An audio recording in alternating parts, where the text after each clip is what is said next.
We hope you enjoy this audio-only podcast. You can watch the full video versions on our YouTube channel at All Things Unexplained. There we share visuals, documents, and extended discussions you won't hear anywhere else. While you're there, be sure to subscribe so you never miss a new video. Plus, if you subscribe and comment on a video, that will enter you into our giveaways. But for now, enjoy this audio version of All Things Unexplained. I am here to discuss the so-called flying saucers. We know now that in the early years of the 20th century, this world was being watched closely by intelligences greater than man's. Did the CIA write Wind of Change by the Scorpions? As humans busied themselves about the various concerns, they were scrutinized and studied. Dr. Loeb, what percentage chance do you give it that you have indeed uncovered extraterrestrial or non-human technology? With infinite complacence, people went about their affairs, yet across an immense ethereal gulf, intellects vast and unsympathetic drew their plans against us. All of a sudden, a stick out of nowhere landed right in front of us, and there was no tree, nothing overhead. Something threw it at us. Yeah. What's your hot take on Travis Taylor?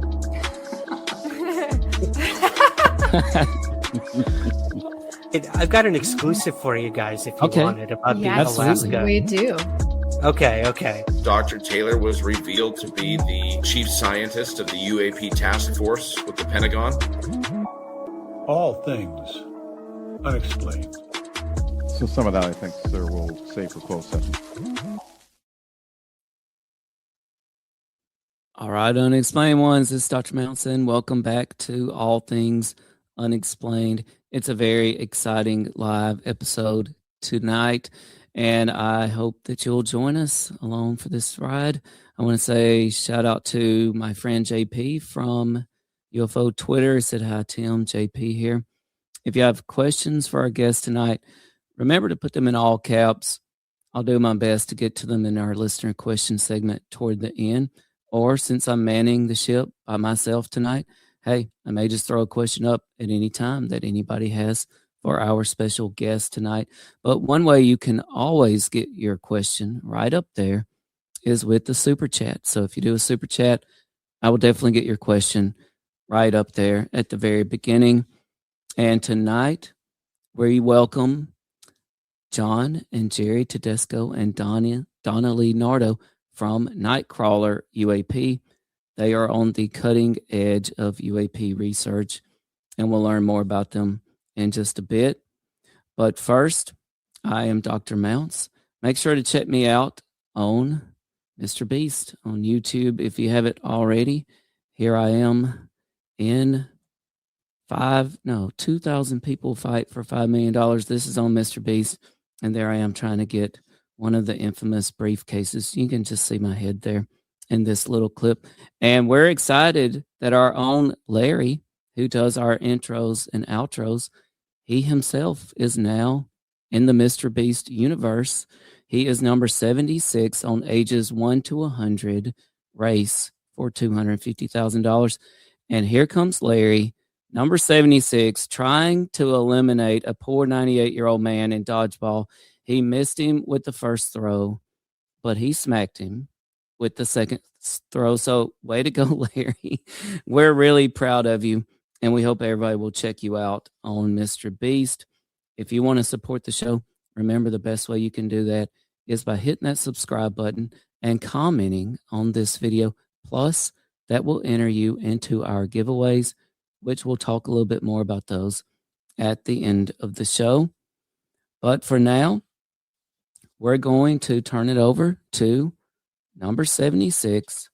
No, we've already had Larry. We're going to turn it over to CJ for a quick commercial. When we come back, we'll be joined by John and Jerry Tedesco and Donna Lee Nardo from Nightcrawler UAP. Can't wait to chat with them. But first, here's a little quick commercial break. All Things Unexplained is free to watch on YouTube and listen to wherever you get your podcasts. If you would like to support our show, you can visit our YouTube store. Additionally, you can find us on Venmo under All Things Unexplained. Be sure to check out our website, allthingsunexplained.com. All proceeds from the sales of Dr. Mounce's books on Amazon and Audible also go straight to our show. All right, here we have John and Jerry Tedesco and Donna Lee Nardo from Nightcrawler UAP. Welcome to All Things Unexplained. Thank you. It's nice to be here. Thanks. Yes, we're happy to be here. Thank you. Oh, absolutely. It is our pleasure. You know, I've been following, I believe, Jerry, no, John, maybe both of you on LinkedIn for quite a while now. You do some incredible work. And so I was so excited when you agreed to come on the podcast with me. I mean, this is just really exciting. Now, whoever wants to go first here from you three, I would love to know, and I think a lot of people would love to know. Well, first, I actually want to introduce y'all. I almost forgot. How could I forget that? First up, we have Jerry Tedesco. Jerry, can you raise your hand? There's Jerry. Gerald Tedesco is a veteran field investigator and co-founder of Nightcrawler, Eye on the Sky, with a background in advanced imaging and surveillance technology. Jerry has helped pioneer mobile, multi-sensor skywatch operations designed to capture high-quality, data-driven UAP evidence. His work focuses on documenting anomalies with disciplined methodology rather than speculation. And John Tedesco, his brother, also joins us. John is also a co-founder of Nightcrawler Eye on the Sky and a lead technical operator behind the team's mobile surveillance platform, specializing in camera systems, tracking optics, and field deployment logistics. John plays a critical role in configuring and maintaining the Nightcrawler vehicle's advanced detection equipment. His approach emphasizes verification, control testing, and eliminating conventional explanations. We're also very pleased to have with us Donna Lee Nardo. Donna is a key researcher and operations coordinator with Nightcrawler Eye on the Sky. She contributes to case documentation, analysis, and public outreach, helping translate complex technical findings into accessible information for the public. Donna's work supports the team's mission to approach the UAP phenomenon with rigor, transparency, and responsible investigation. Welcome to All Things Unexplained, Jerry, John, and Donna. I want to give a quick shout out to some folks in the chat. Say hello if you're joining us from around the world. We got folks from all around the world saying hi already to everybody. Diesel Saul says, what's up, y'all? Diesel here from Aurora, Colorado, 5 minutes from Buckley Air Force. No, Buckley Space Force and Orb Space. Pretty cool. Thanks for joining us. We got Christina Cochran, who loves conspiracy theories, I think. I don't know what the Chester conspiracy is. Oh, I do know.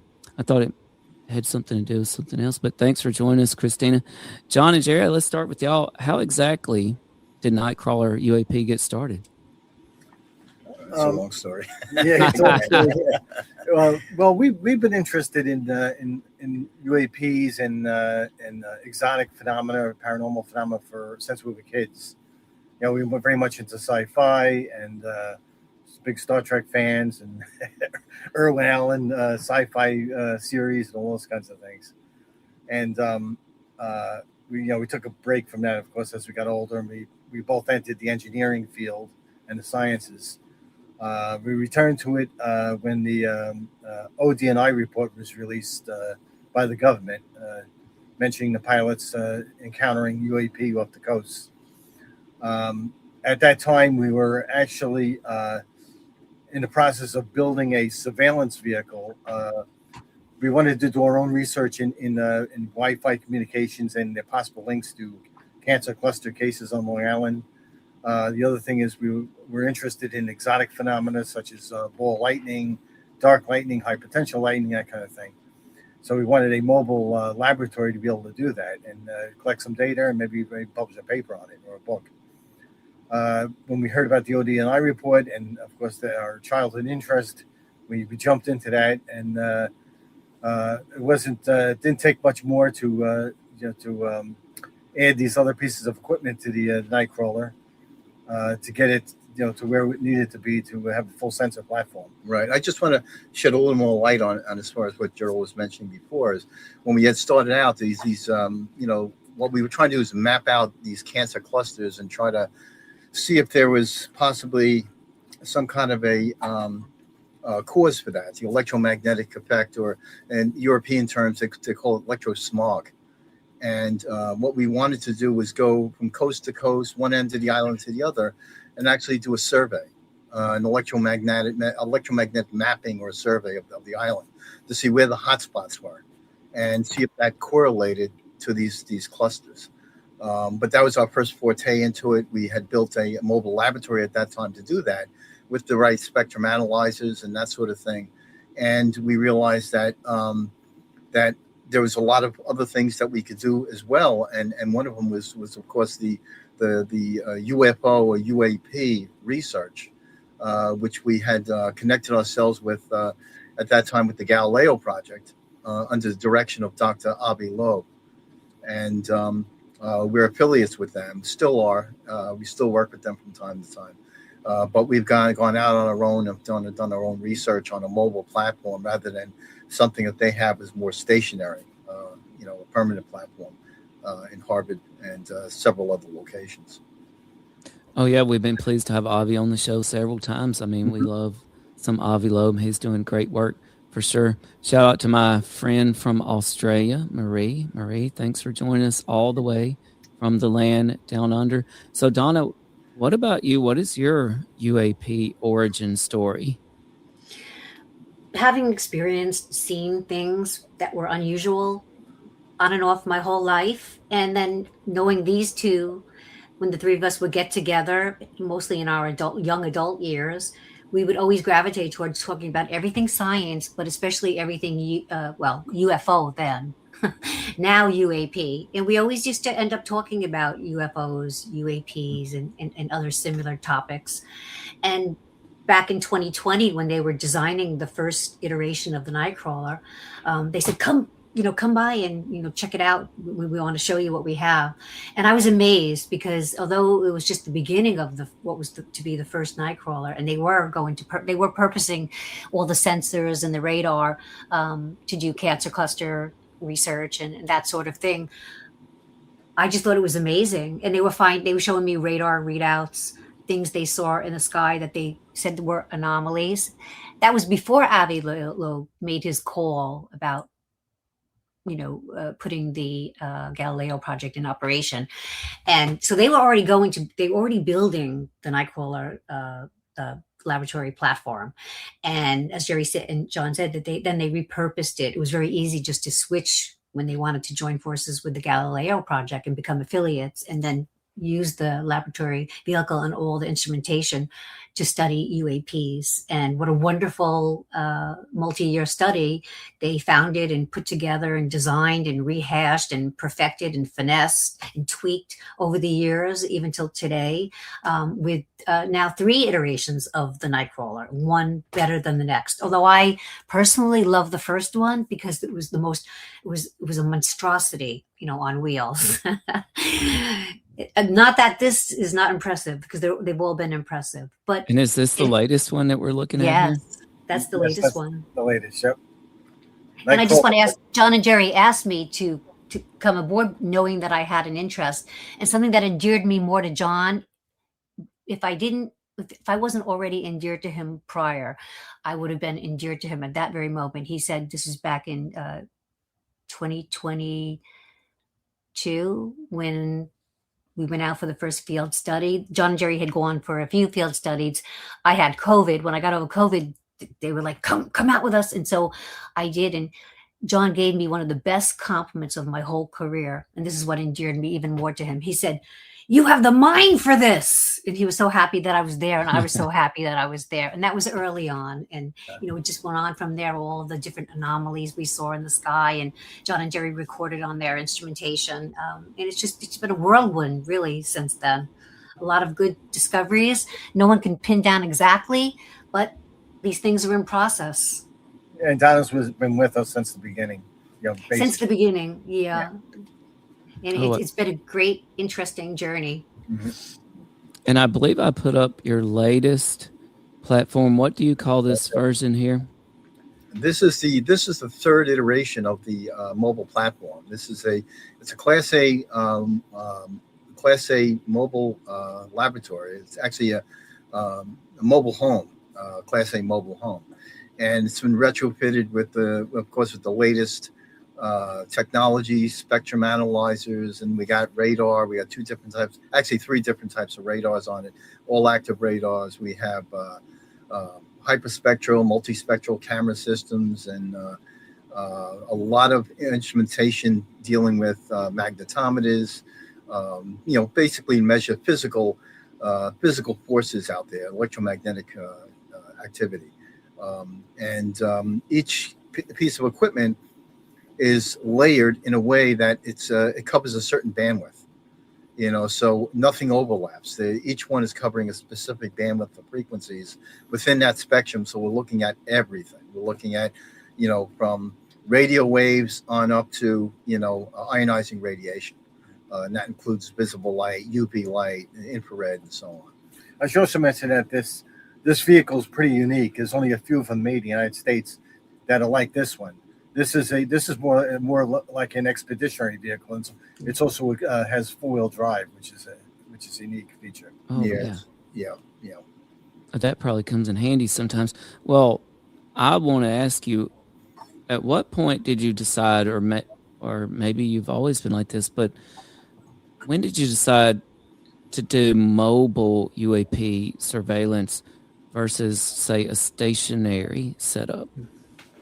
Well, we wanted to have access to any area. If there was something, if there was a hotspot, we want an operation where we can move the entire thing.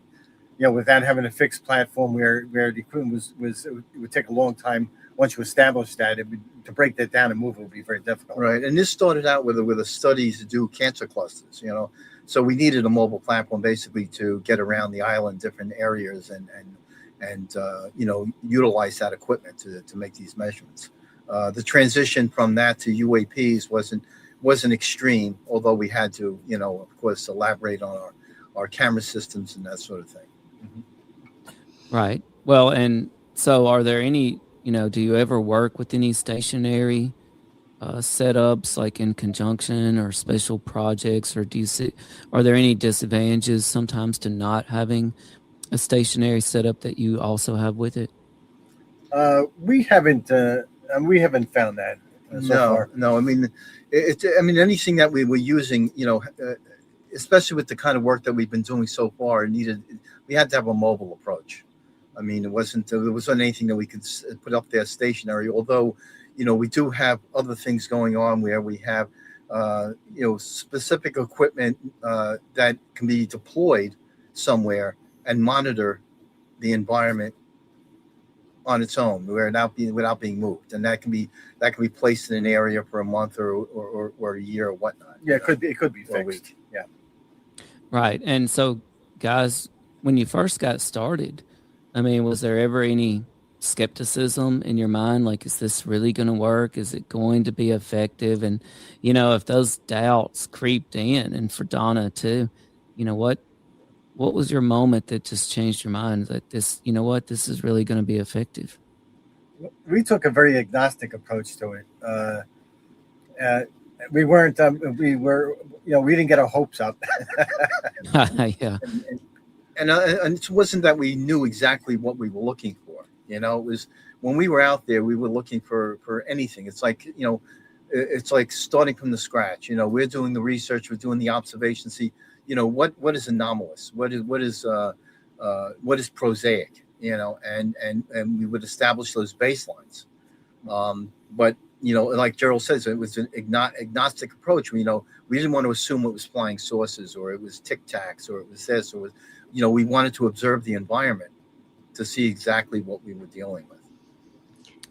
Now, from my perspective, the first night that I went out with John and Jerry, which was, I think, officially the third field study overall for the whole Nightcrawler project, as soon as I put on, I have a night vision camera. I've always had a night vision camera. I used it once when I lost a pet to find them in the woods, but I never applied it in the way that John and Jerry applied the IR and other cameras. So that first field study with John and Jerry, I was convinced that something was going on, because as soon as Jerry gave me his IR goggles, it wasn't even dark out yet, and I saw things in the sky that I would take the goggles off, not there, put the goggles on there, and I was like, wait a minute, this is not like a plane or a helicopter that is way in the distance, and so if I put on Jerry's goggles, I'm seeing. No, it wasn't that at all. I saw some anomalies that very first night, and I was intrigued. It just piqued my interest level, and I think that's how it was for all of us. It was a lot of hard work, but we had so many interesting discoveries and interesting events that happened throughout, scattered throughout some of the dull moments, that it really just kept propelling all of our interest and enthusiasm going forward. But it was an eye-opener for me from the get-go. The first field study was amazing. Oh, absolutely. John, Jerry, did you have a follow-up to that, what Donna was saying? Yeah, it was. We found it very eye-opening. I mean, we found quite a few surprises, and realized that there is things out there that aren't prosaic. Yeah, some of it was unexpected. I mean, then of course there's the confusion factor.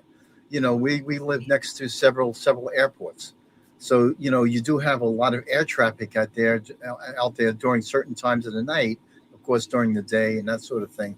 So we were very careful to screen, what is prosaic, what is the normal air traffic, the normal air traffic patterns, and isolate that from anything else that we were seeing.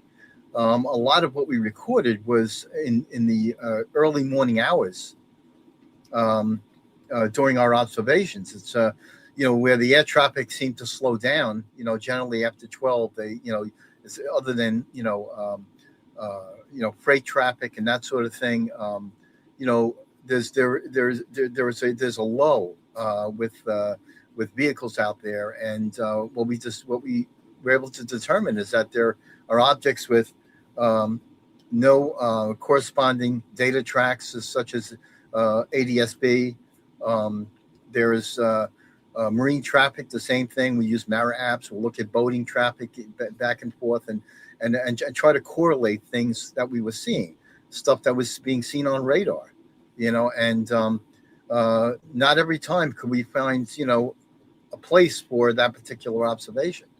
If it was a ship, sometimes it would line up. Other times there would be no shipping traffic out there, and no reason for it, no reason for the target. Same thing with with flight traffic as well. And John and Jerry put many, many hours into really getting down to the dirty on what the signatures of a regular jet is. They're both very knowledgeable in this field. Jerry works in this field. So there's hours of footage of a regular helicopter, regular plane, a regular drone.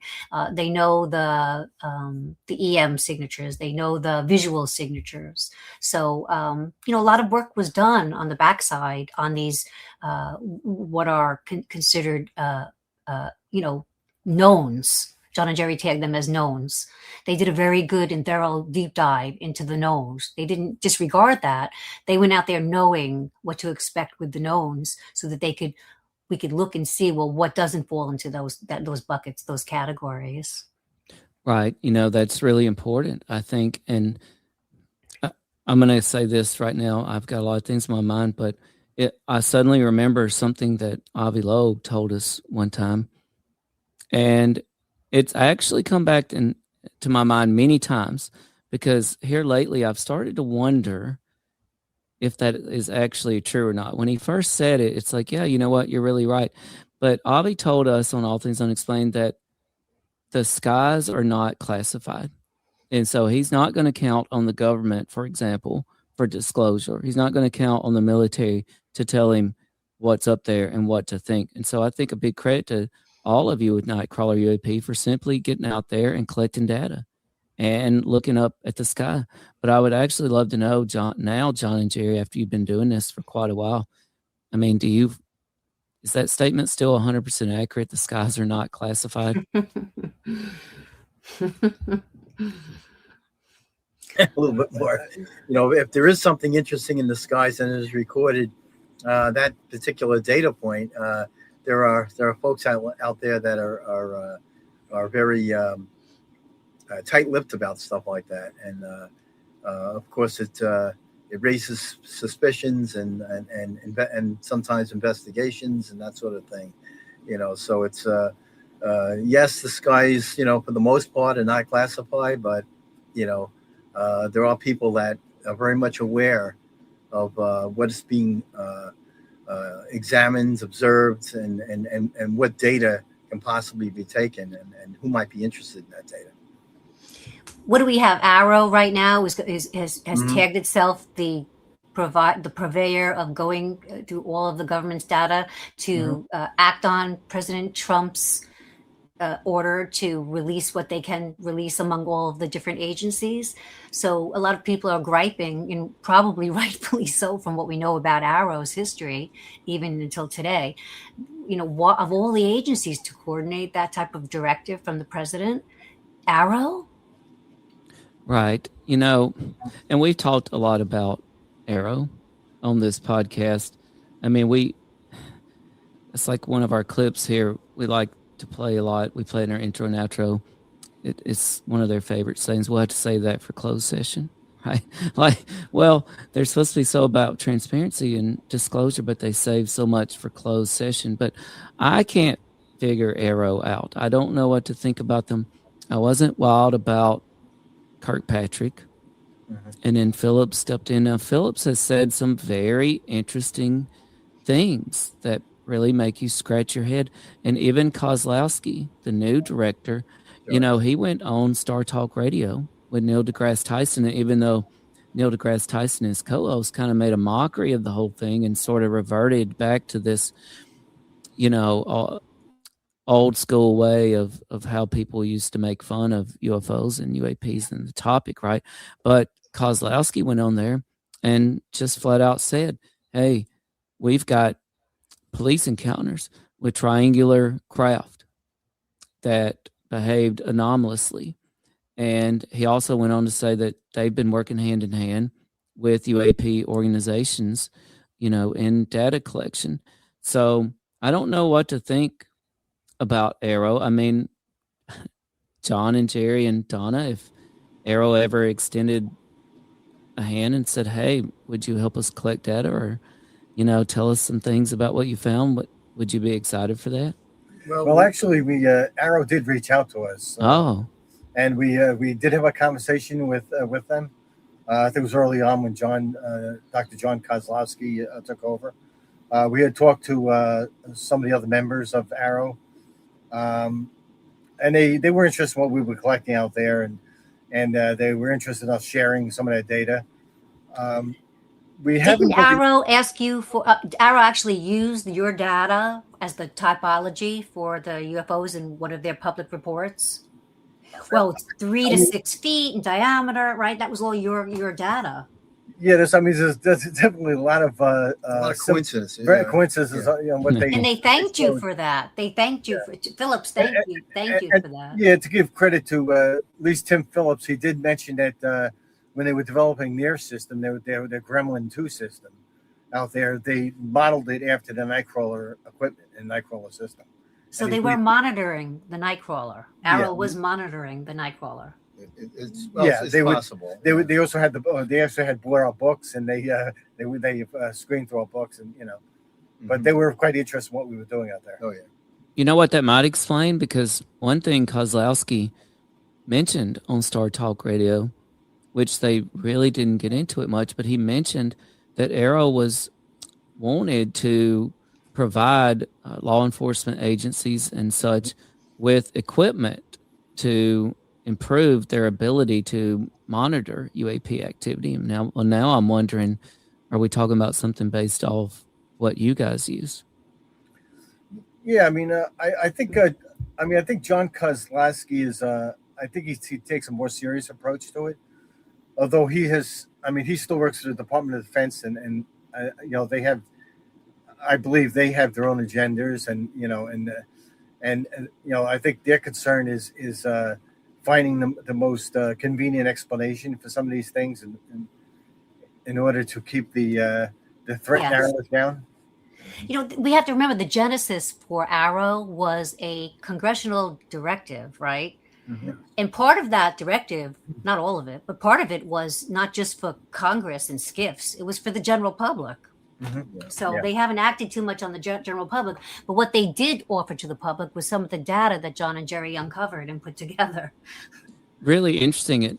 That's always been one of my conflicts with Arrow, or one of the perplexing things, is that, I believe we've been seeing, not from Arrow, but from things like the media, certain people who write certain things, what I like to call psyops about psyops. I mean, there's a lot of that out there, and I never could figure out, okay, if UAP, for example, if it's just a big psyop, if we, if the 40s and 50s was just the Air Force playing tricks on their own selves, if the Tic Tac is just Lockheed Martin, then why would our own government create a branch of itself, so to speak, or a part of itself to investigate UAP if they somewhere within their own selves already know what they are? That never made any sense to me. Yeah, and that's the same with us. That never made any sense. The fact, if you go back to the 1940s, even before that, you had these objects that were moving at hypersonic speeds. They were doing basically the same kind of kinematics these do today, and the same appearances, the same, basic morphologies. That tells me there was something there, and that was before the advancement of hypersonic, even before jet engines. I mean, I just don't see it as a viable explanation for that's a classified project back then. I just don't see that. And remember the World War II pilots and so forth, with complaining and talking about Foo Fighters. Yeah. Where there always an observation that was made out. And that's the same kind of thing we're seeing today. These spherical luminosities that are aerial, seen around jet fighters and commercial airliners. Right. Now, one thing, one aspect of your question, Tim, it's possible that one aspect of your question could be addressed that, yes, they want to keep up that there's something there and keep investigating it, because that could be the public-facing excuse for perhaps some reverse engineered products and assets that they don't want revealed, at least right now, to the general public. So they'll keep up that front. They could keep that front going because it serves to let the public know, hey, we're addressing this for you. We're investigating. When we find out what it is, we'll let you know. We're listening to you. But they may know more behind the scenes, or some may know more behind the scenes. Right. And then we certainly have a lot going on in the world. And the thing is, you just cannot extract national defense and military from this topic. I don't think you can anyway. I mean, certainly you can focus in, but if you are getting to the truth of something involving UAP, then you certainly are stepping over the toes what would be of extreme interest to our own national defense, to the military, to other militaries, to our adversaries. So it's so hard to differentiate all those things. Donna, earlier you were talking about looking through the IR glasses. Yes. And I discovered a long time ago that just walking around my neighborhood, if I would just get off my phone and look up at the sky, and I don't live in extremely rural area. I mean, so it's kind of bright here, but I would still see lots of things in the sky, and it amazes me even to this day. And then for my birthday a while back, I got some night vision goggles, and oh boy, when I looked through those, not only could I see way more of the sky, just stars and planets and things, but all of a sudden the sky was lit up with things moving around everywhere. Right. Now, obviously, some of these are prosaic explanations. I see plenty of satellites go over. I've seen Falcon 9, SpaceX. I've seen the space station, planets, lots of things. But some things you're just like, what the heck was that? I don't have any great explanation. So I totally identify with what you were saying there, Donna. Yeah, that equipment opens up a whole different view on the universe. I mean, it's vast. I mean, our narrow range of vision and visible light is extremely, extremely small within the electromagnetic spectrum, the whole spectrum. and getting something like, even a pair of night vision, which opens up a little bit of IR, that near infrared. We're seeing a whole bunch of other things that are existing out there that are very low light sensitive or under the imprints of IR energy or IR light, that you can see them in much more clarity. Now we've taken that up to another step where we actually have these cameras that have these super zoom lenses, these optical zoom lenses, where we can see them a lot further. We can see more detail. Some of these cameras that are even in 4K, in some cases 8K, to visualize some of these effects. Yeah, I make my analogy is if you have a fish tank and the light's off on a fish tank, you don't see anything until you switch that light on, and you see all the marine life in the tank. Yeah. So that's definitely our light, our source. Yeah. Yeah, I like that. I like that a lot. And you guys one of you mentioned ball lightning earlier, and that made me think about. I'm in Central North Carolina, in Chapel Hill, North Carolina, and so I'm about 2 hours from the mountains, 2 hours from the beach, and we have a phenomenon here in the mountains, and they call it the Brown Mountain Lights. I don't know. Oh, yes. Yeah. It's in the book. I believe it's mentioned in the book, the Nightcrawler book. There's a section on some of these exotic lights that have been seen across the world. Yeah. Well, very interesting. Well, I wondered, John and Jerry, Donna, have you ever experienced or come to any conclusions about any, like, say, localized phenomenon around where you're at? Some of the things we're seeing are very similar to what people see, the Brown Mountain Lights or the Marfa lights in Texas or Min lights in Australia. Arizona has them. Yeah, I mean they're all over the world. They see these same kind of luminosities that do some bizarre things, bizarre kinematics in flight, appear and disappear. They come in various colors. It's similar to what we're seeing. Right, but there also looks like there's some intelligence. Yeah. To this. Yes. To these tracks. It's not just something that appears out on the horizon and it just disappears and that's it. They are doing things. They seem to react to cameras being trained on them, lights being trained on them, exactly, lasers, that sort of thing, and they there is some kind of a reaction. So it's not just something static. And it's demonstrates it's more of a dynamic occurrence. Exactly. They demonstrate properties that are very atypical, very, very unusual.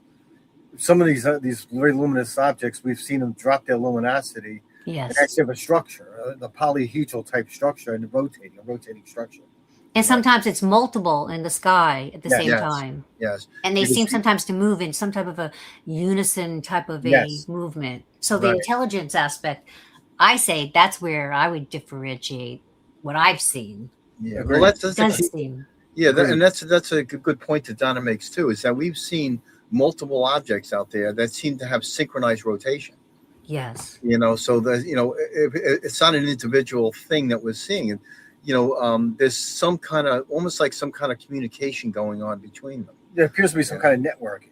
Yeah. They follow these patterns together in synchronized patterns. Oh, very interesting. It made me want to ask each of you. It seemed like you hinted at this, maybe, but do you ever get the sense that any of the phenomenon you're experiencing or witnessing, that it is having a reaction to your intention or attention as the observer? I think we all feel that way. I think we've all had this feeling that there was an interface between you and these objects, and we've all had this hitchhiker effect. Yeah. Donna could tell you about her incident. John has this incident. I have one. We had another researcher named Carl Musamichi. He had one. Yeah. I mean, even John taking the laser, his very strong laser sometimes, and shining the laser at various orbs or orb structures that we witnessed. Well, I am increase or decrease in luminosity. Sometimes they flip off. I just want to say one thing too. When Donna's talking about lasers too, we're talking about infrared. A lot of infrared lasers. Yes. Right. Yes. So that's not something it's visualized and we're aiming at an airplane or we're no. We want to advise against. We don't want to blind the pilot. No. But then it's like when we've aimed these intense emitters at them, is they would change their luminosity or change their flashlight.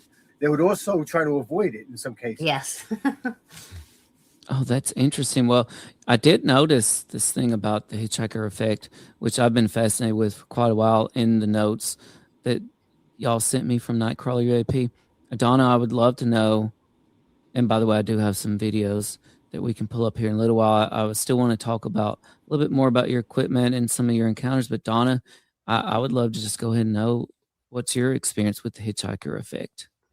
Well, like I said, throughout my life, I've seen things that I would put into what I would call back then the UFO realm. I think if you talk to anyone around where I live here on Long Island, John and Jerry, there isn't too many people who haven't seen something, whether it was when they were 6 years old or last year. People on Long Island tend to see things in the skies that they get together with other people and they seem to think that it was something unusual. And that's just the way that it is here. It's like a hot spot of people sighting things in the skies that they don't know what it is. And it's curious. It's very interesting to everyone. But when I was with John and Jerry, I didn't know what the hitchhiker effect was. I had never heard of that phrase, but I learned what the hitchhiker effect was after I had a few, I was reading and I was researching, and when John and Jerry and I would be on our field studies, I'd learn a little bit more. And so I came to realize what the hitchhiker effect was, and I had a hitchhiker effect. And the most startling one, there was a few others, but the one that we put in the book, and the one that I'll always remember, and maybe I could make it happen again if I think about it, because I do let other things happen when I think about it. But I was right here in the room that I'm in right now, and John, Jerry, and I we'd had a very, very long session at the beach.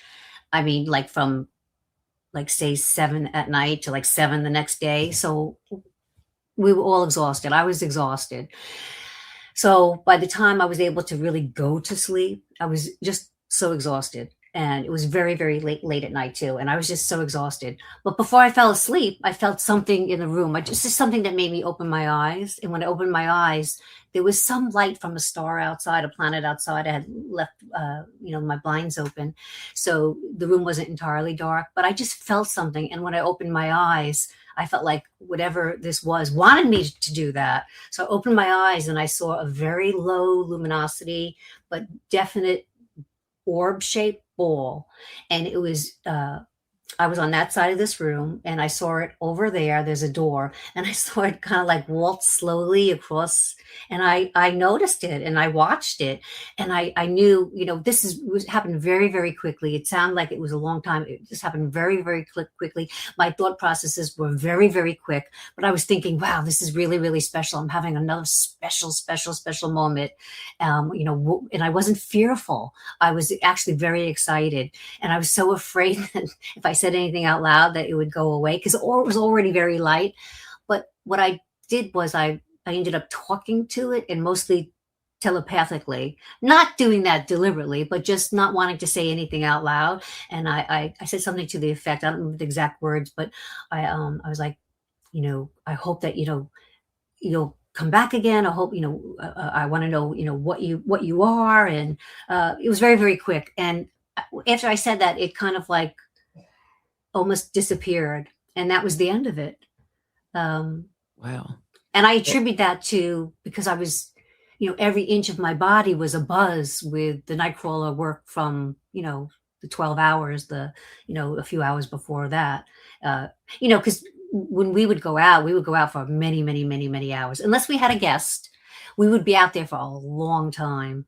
And I know we were all dead tired by the time we got home the next morning. And sometimes we couldn't all go to bed right away. We have other duties to do, other tasks to do.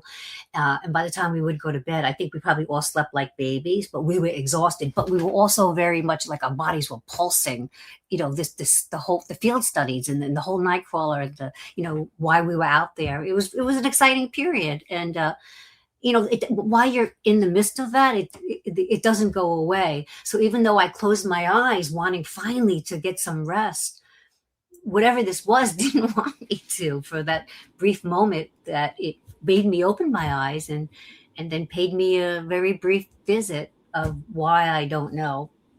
I don't know. Wow, that's incredible. Do you think that this was part of the phenomenon that you had encountered earlier that night? Or maybe that it was there and you were just unaware of it and it followed you? Well, I don't know about, I never gave thought to the second, to the latter of what you said, but I did think it was related to the Nightcrawler work, because although I have seen many things throughout my life, I've never seen anything inside a structure with me. So, now I'm surprised I wasn't alarmed, but just the nature of the things that I've encountered in my life, I'm not alarmed. And a lot of times I take these type of things for granted. I mean, there's a lot of people who know me very well who still don't know that happened, because they've heard so many stories throughout my lifetime, and it doesn't happen to them. And I always forget that some of the experiences I've had, and John, Jerry, and I, experiences we've had, it's easy to take it for granted that everyone could understand, that everyone could accept this, that everyone knows this. But when you reach out, you find out, a lot of people might have seen something unusual in the sky, but they really don't have some of these other experiences. Right. And then those that do are sometimes very heavy experiences. Now, I've not had that type of experience. I've never been abducted. I did think I saw that I know of. Exactly. That I know of. What's most interesting about what Donna says, too, is that, when we talk about the hitchhiker experience, the hitchhiker phenomena, we talk about something that is connected with that individual, whether it was, during our case study, an observation, or the fact that we have trained eyes on them. We're watching you, we're observing them. The experience that I had was directly related to our research being done at Robert Moses State Park. Because one night we had gone out there and we did our research. We ended up leaving roughly about 1:30 in the morning, headed home. I locked up the RV, left the cameras running overnight, and turned in around 3:00. And at around 3:30 that morning, all 4 cameras on the RV recorded something that looked like it was descending down from the atmosphere. And it tripped the light sensors on the telephone poles, the hooded light sensors, these photo interrupters. Multiple telephone poles in John's neighborhood. You saw on the cams, one cam went down, the other, it was unusual. It involved 4 telephone poles within close proximity. And every one of them, the lights were basically shut down by an intense luminous source. And I believe it might have been infrared. It might have been an infrared source. We did see it with the cameras. We have IR sensitive cameras around the RV, and you can see this intense light building up on the frames of the RV, and almost looked like something was descending. You could see it get brighter and brighter. It went from blue light to white light, intense white light, which is more in the infrared. These cameras, that's how they respond. During that process, it was there for a while. The cameras basically had shut down when the object did not do anything else other than just disappear. Because after that recording that lasted roughly about 3 minutes, that recording was gone. And all the lights had started returning. We just caught the lights as they were turning back on again. I was going to ask you what was the duration, but you just said about 3 minutes, and that, yes, unless I'm wrong, effectively eliminates all natural explanations. Oh, yeah. Because I was thinking about fireballs. I've seen quite a few fireballs, and I discovered quite a while back there's an official website you can go and log your fireball encounter.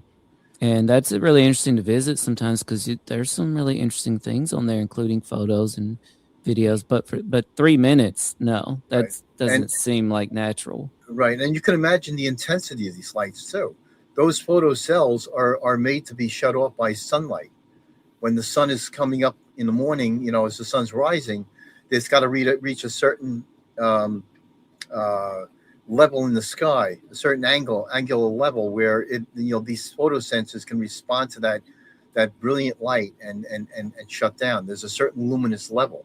It doesn't matter whether it's visible or infrared. These sensors are sensitive to both. I should also mention that in the videos from the cameras that these cameras were recording, you could see electromagnetic interference. Yes. Yes. Yeah. I might actually have a video of this. Let me see. Black daytime fire. Maybe. I don't know if I have the exact name of it. I don't think that came with the video, but something that interests me about this is what Donna was saying. Donna, it doesn't seem like this was a negative event for you. You know, the hitchhiker effect often is associated with something malevolent or disturbing or negative. No, I never felt that. I was dead tired, but I've been dead tired and been scared before. I was not scared. I really wanted to. I knew it was going to be a brief meeting, and I was afraid that it would, whatever it was, would go, and it did go very quickly. I was not scared. I wanted to think of something to make it stay, and so I could interact with it. But I was not successful. It was very, very brief. But if I look back at it now, I think, and I think that John and Jerry would say the same thing about what John just talked about with the effect on the Nightcrawler and with the area telephone pole lights. It was kind of like, and this I say in retrospect, I had no thoughts about it for a long time after, but in retrospect, I would say it was almost as if something just came to pay me a visit, checking me out. And I would say the same thing, checking the Nightcrawler out, checking John out, what is this vehicle? Who are these people? But we got the seal of approval because there was wasn't anything, negative. That's so interesting because, one of the most startling things that Brandon Fugel told us when he came on All Things Unexplained, and I was kind of trying to be humorous a little bit, so I asked him, hey, if you ever opened up Skinwalker Ranch as a theme park, it was kind of like a spin on Jurassic Park, what do you think would be the most fun attraction at Skinwalker Ranch? And he just cut that off real quick. He's like, no, we will absolutely never do that. It is too dangerous. I won't even let my kids come out here. And one of the reasons he attributed that to was the hitchhiker effect. So it is very interesting, Donna, how positive an experience this seems to have been for you. Well, for me personally, positive, but maybe neutral overall in the scheme of things because I didn't get any information that I asked for. It didn't stick around long enough to give me that, but yet it didn't, do anything negative to me. And the same thing with John's experience and with John and Jerry's experiences on the beach. But we don't know what this phenomena is, and we don't know if it's multi-phenomena. We don't know. And then there's also what I say, what's the gold standard in whether something is malevolent or not. We have two camps. We have Stephen Greer. They're all good. And then we have Lou Elizondo. We need to be careful. So I don't know. I'm not in either school. I like to think that the phenomena is many things. I don't like to say it's just one thing. I don't know what it is. I'm intrigued to learn more. And I don't know if it's all positive or neutral. Perhaps not. We don't know. And there have been many people, many UAP researchers that have attributed the phenomenon to deceit. To some people say that it outright interacts with our consciousness and portrays itself in a way so as to deceive us. And so I don't know if y'all have any thoughts about that. I would tend to say that the feelings we got that I wouldn't negate that the possibility that there's a direct interaction with our consciousness, especially if this is some kind of if it's some kind of mind or it's or if it is a packet of consciousness existing maybe in some kind of plasmatic form. I don't know. Right. And I think this is why it's so important that you guys are out there doing legitimate, cutting edge scientific data collection and analysis. And so, John and Jerry, I would love to know a little bit more about your equipment that you're using, this Nightcrawler platform. just for starters, what is the difference, at least on some level, on some layman's term level, between your guys' setup and, say, a hobbyist sky watching setup? Well, we're using very high end equipment. It's we're using hyperspectral cameras. They're, there's a very broad range in bandwidth. The other thing is they have a high resolution. There's a high. They're also being used, and coordinated with other pieces of equipment. With radar, we actually have two radars that we use, and we have two radars that are on two different axes. One is a horizontal axis, one is a vertical axis. The vertical axis gives us greater elevation. Horizontal axis gives us greater azimuth around the area. And radar is not a hobbyist tool. John and Jerry had to have FCC approval, and it was a process. Right. There's a lot we went through to get that. Right. And not only that, but there's, like Joel said, we're using two different geometries. We have one radar that's in a vertical framework where we want to look straight up in the atmosphere. Mm-hmm. We want a distance of roughly about 8 miles in front of us with a 4-mile swath. But that 4-mile swath, we can detect something that's 80,000 feet up. Mm-hmm. That's crossing our path, because we want that. We want to look at that. That cross-sectional view, and that's not something you can get with just a typical marine-based radar that's scanning in one direction. So we use both geometries for that effect. The other thing too is that the camera systems. I mean, a lot of the cameras that we have, these are not consumer grade cameras; they're commercial grade. So these cameras have, they have very much higher QE response curves, which is the of course the luminance intensity, the frame rate, the resolution is much higher than what you would get in consumer grade cameras. They're all calibrated. And then we get them that way from the manufacturer when we order them, and make sure that they're calibrated. But we're looking for specific things that you might be able to see with a consumer grade night vision system. But when you elevate that with optical integrity, you've got good optical properties, magnification properties, and you have something that can resolve at a high frame rate the detail of the video. We can pull out a lot more detail, and that includes not just visual cameras, UV and IR, but we're also talking about thermal cameras as well. They're looking specifically at thermal signatures. And when John says IR, when we say IR, we're looking at actually 4 ranges in the IR. We're looking at near infrared. We're looking at shortwave infrared, midwave infrared, and longwave infrared. And right now we're in the process of getting a midwave infrared camera, which would give us a much greater fidelity in thermal imaging. That's the gold standard. Yeah. When you're talking to thermal energy, when you're looking at thermal observation, it's not the long wave, which is out there. Everybody has long wave cameras, the FLIRs. Yeah. But when you drop it down to a midwave frequency, you can see much greater. You're much farther. You have much greater resolution, thermal gradient resolution. Which you don't have with long wave cameras. And they give us specific properties too. A shortwave infrared camera, there's much greater absorption of a shortwave infrared energy with water. So we can discern an object that's maybe sitting on the water, maybe sitting just below the water, or a cloud layer full of water. We can see if there's a solid object in there. That gives us that kind of acuity. The other thing is midwave is also detects gases. There is atmospheric gases.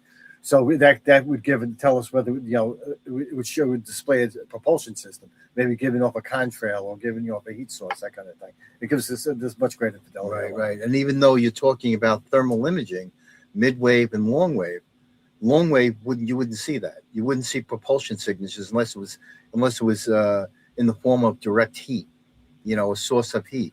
What the midwave does is it actually looks at specific gases.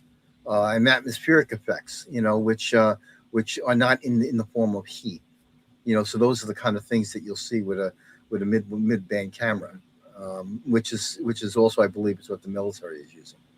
Right. Well, let's say that y'all are out there one night, any given night.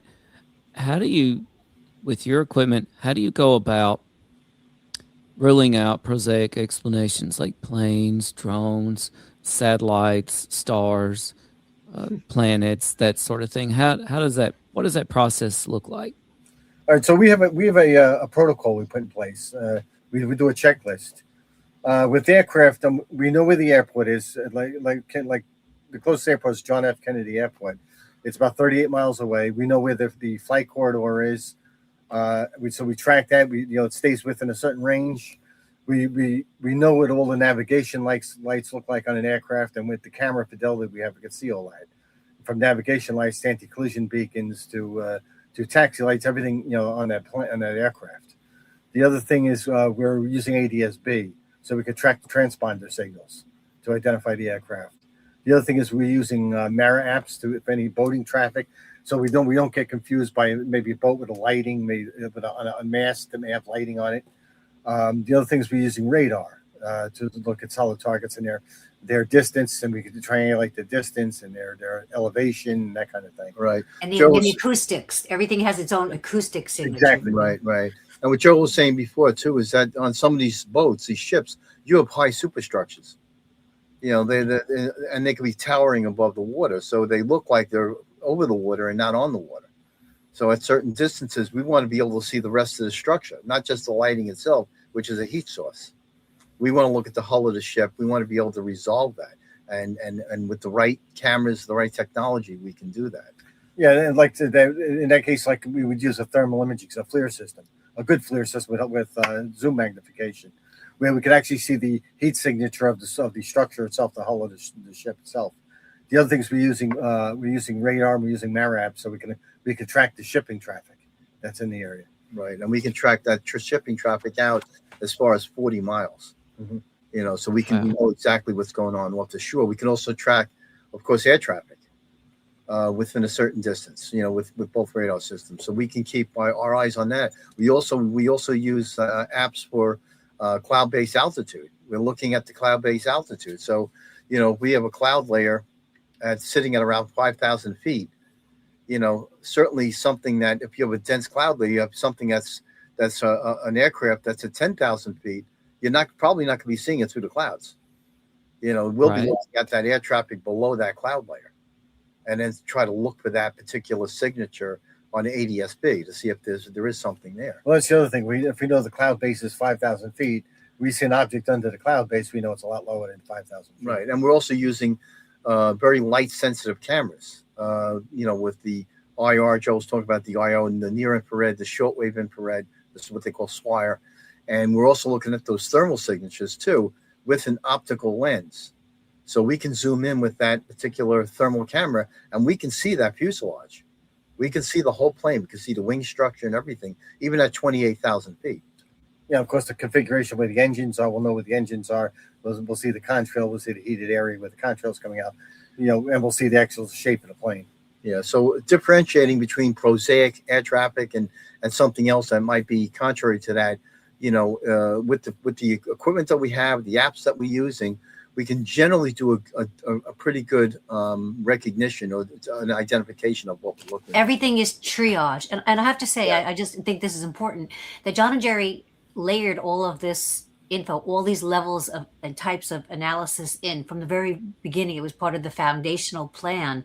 There were some, but there were very few in the scheme of things, lessons learned down the road. Yeah, there were tweaks made, but they kind of thought of everything. What impresses me the most, I'm not an engineer, of course they both are, but I'm pretty savvy in my own way. And I was impressed with how they were from the get-go and how they just kept building on that and how they kind of like pre-configured, thought of everything in advance. It was really a well-run and well-executed plan. It was a huge learning experience, though. and Donna was instrumental in also doing a lot of those tracking, like I said, tracking shipping traffic, tracking ADS-B. She would be doing a lot of that. Yes, and it was fun to do that for the team. Now, John, he had a lot to do with buying cameras, buying lens, but he didn't use them out of the box. Then he would take his engineering know-how and prowess, and he would finagle it in a way. And, I'd go to the next field study, and he had a brand new goodie, a brand new asset to deploy. And what is that? Something on this big DeWalt heavy-duty tripod, and I was like, wow, what the hell is that? You know. And it was something he had gotten out of the box, very expensive, what was needed, but he like took it to the next level and purposed it for what was needed on the beach. And that's like something, speaking of tripods, we always get asked that a lot, almost on every podcast, someone in the audience, and it's a good question. Well, we see some of your videos and, they're moving around. Use tripods. Well, we used a lot of tripods. John and Jerry had a lot of tripods, heavy duty, less, heavy duty. But on the beach, in some of the weather that we were in polar vortex weather. We were in almost near blizzards. We were in where it was so hot, the equipment outside was sweating profusely. And the waves and the winds were incredible. And even though we had tripods, a lot of it also was on the go. We take cameras and go on the beach. But it was very hard to get something to stay still, even on a tripod. We had many things blow over, even though we had secured them. It's very rough on the beach. At least where we were on the Atlantic Ocean. It's open. It's an open waterway. There's not too much landmass to block any wave action. So we had some incredible weather. It was fun, but it was it was challenging sometimes. But another aspect of that is we'd want to take the cameras. We had the stationary cameras that John and Jerry designed, but we also would take out handheld cameras and run to the beach. And you need to be able to be free to do that, just like you want. John and Jerry addressed why the mobile platform. You want to have mobile instruments also to, supplement some of the fixed, because sometimes you get things on the fly, just like with anything else. If you're photographing birds, you don't want to be stuck like in this area. You want to be able to have something fixed, but also something that you could, follow the bird or check over here. And so that's something that we hear a lot, and I'm glad to be able to address it head on. And I don't know any other UFO or UAP researcher that has videos that are like, they all move. And if they're standing still, if the video is standing still, they're not getting anything in any video that I've seen. I don't see anything that they're capturing. Definitely right? not controlled laboratory conditions. That's what made this experience for me unique, was just exactly what Jerry just said. This whole feat, and it was a feat, it was definitely uncontrolled. And that's the beauty of it. Some academics might not approve of that, and sometimes you can't repeat something exactly the second day. You might get something a little bit different. That's all the beauty of it. And that's the science of it too. Science is not fixed. Right. And, who cares if some academics don't approve of it? Because you know what? You're out there getting your hands dirty in the field, collecting data. And I think that's what Avi really meant by the sky is not classified. It's that, we, as all humans, are capable of incredible things. And we can go out there and watch the skies for ourselves. And we can collect data, and we can analyze data, and we can make of it what we want to. Right. And in the engineering sciences, things are done sometimes on the fly. Doesn't have to be reproduced necessarily in a laboratory setting, nor should it be in all cases. And this, I think my experience now shows me that for ufology, you can't do it inside a box. Mm-hmm. You are missing so much when you do that.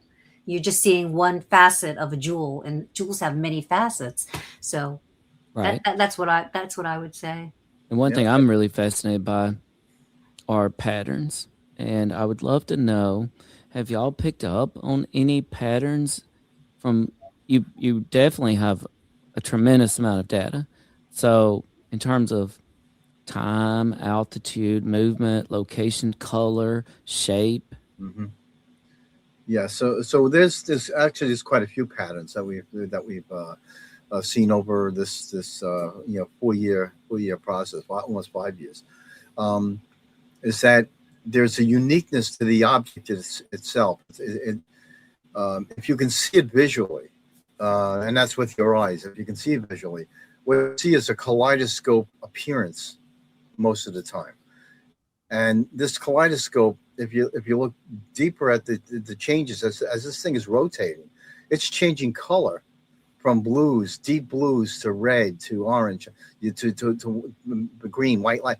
It's showing this kaleidoscope of color, and it looks like, it's not the scintillation you see with stars and stuff like that, which, distant stars, pinpoint of lights. Yeah, you can see that because of gravitational effects out there. But when an object is in our atmosphere and it's as big as the observation set of someone that we've been making, there is no reason in the world we should have chromatic displays, such vivid chromatic displays, unless there's something else going on there. The refraction and bending of light under some kind of gravitational lensing. And that's, like I said, we've seen other witness videos, and of course compared it to our own, and of course the Jersey drones, the mystery drones that people have been posting videos about. We've seen a lot of those also that have this chromatic, very vivid chromatic light display. And that might be a first giveaway with some of these orbs, is that's not a star. That's not, it's not an aircraft of any kind. It's something that's very unique. We've also have, we have thermal signatures, or the absence of thermal signatures in many cases. And also with the temperatures of the objects themselves. We've observed objects that you could see in the near infrared, shortwave infrared, but you can't see them in the long wave. No thermal signature. They seem to match the environment at times.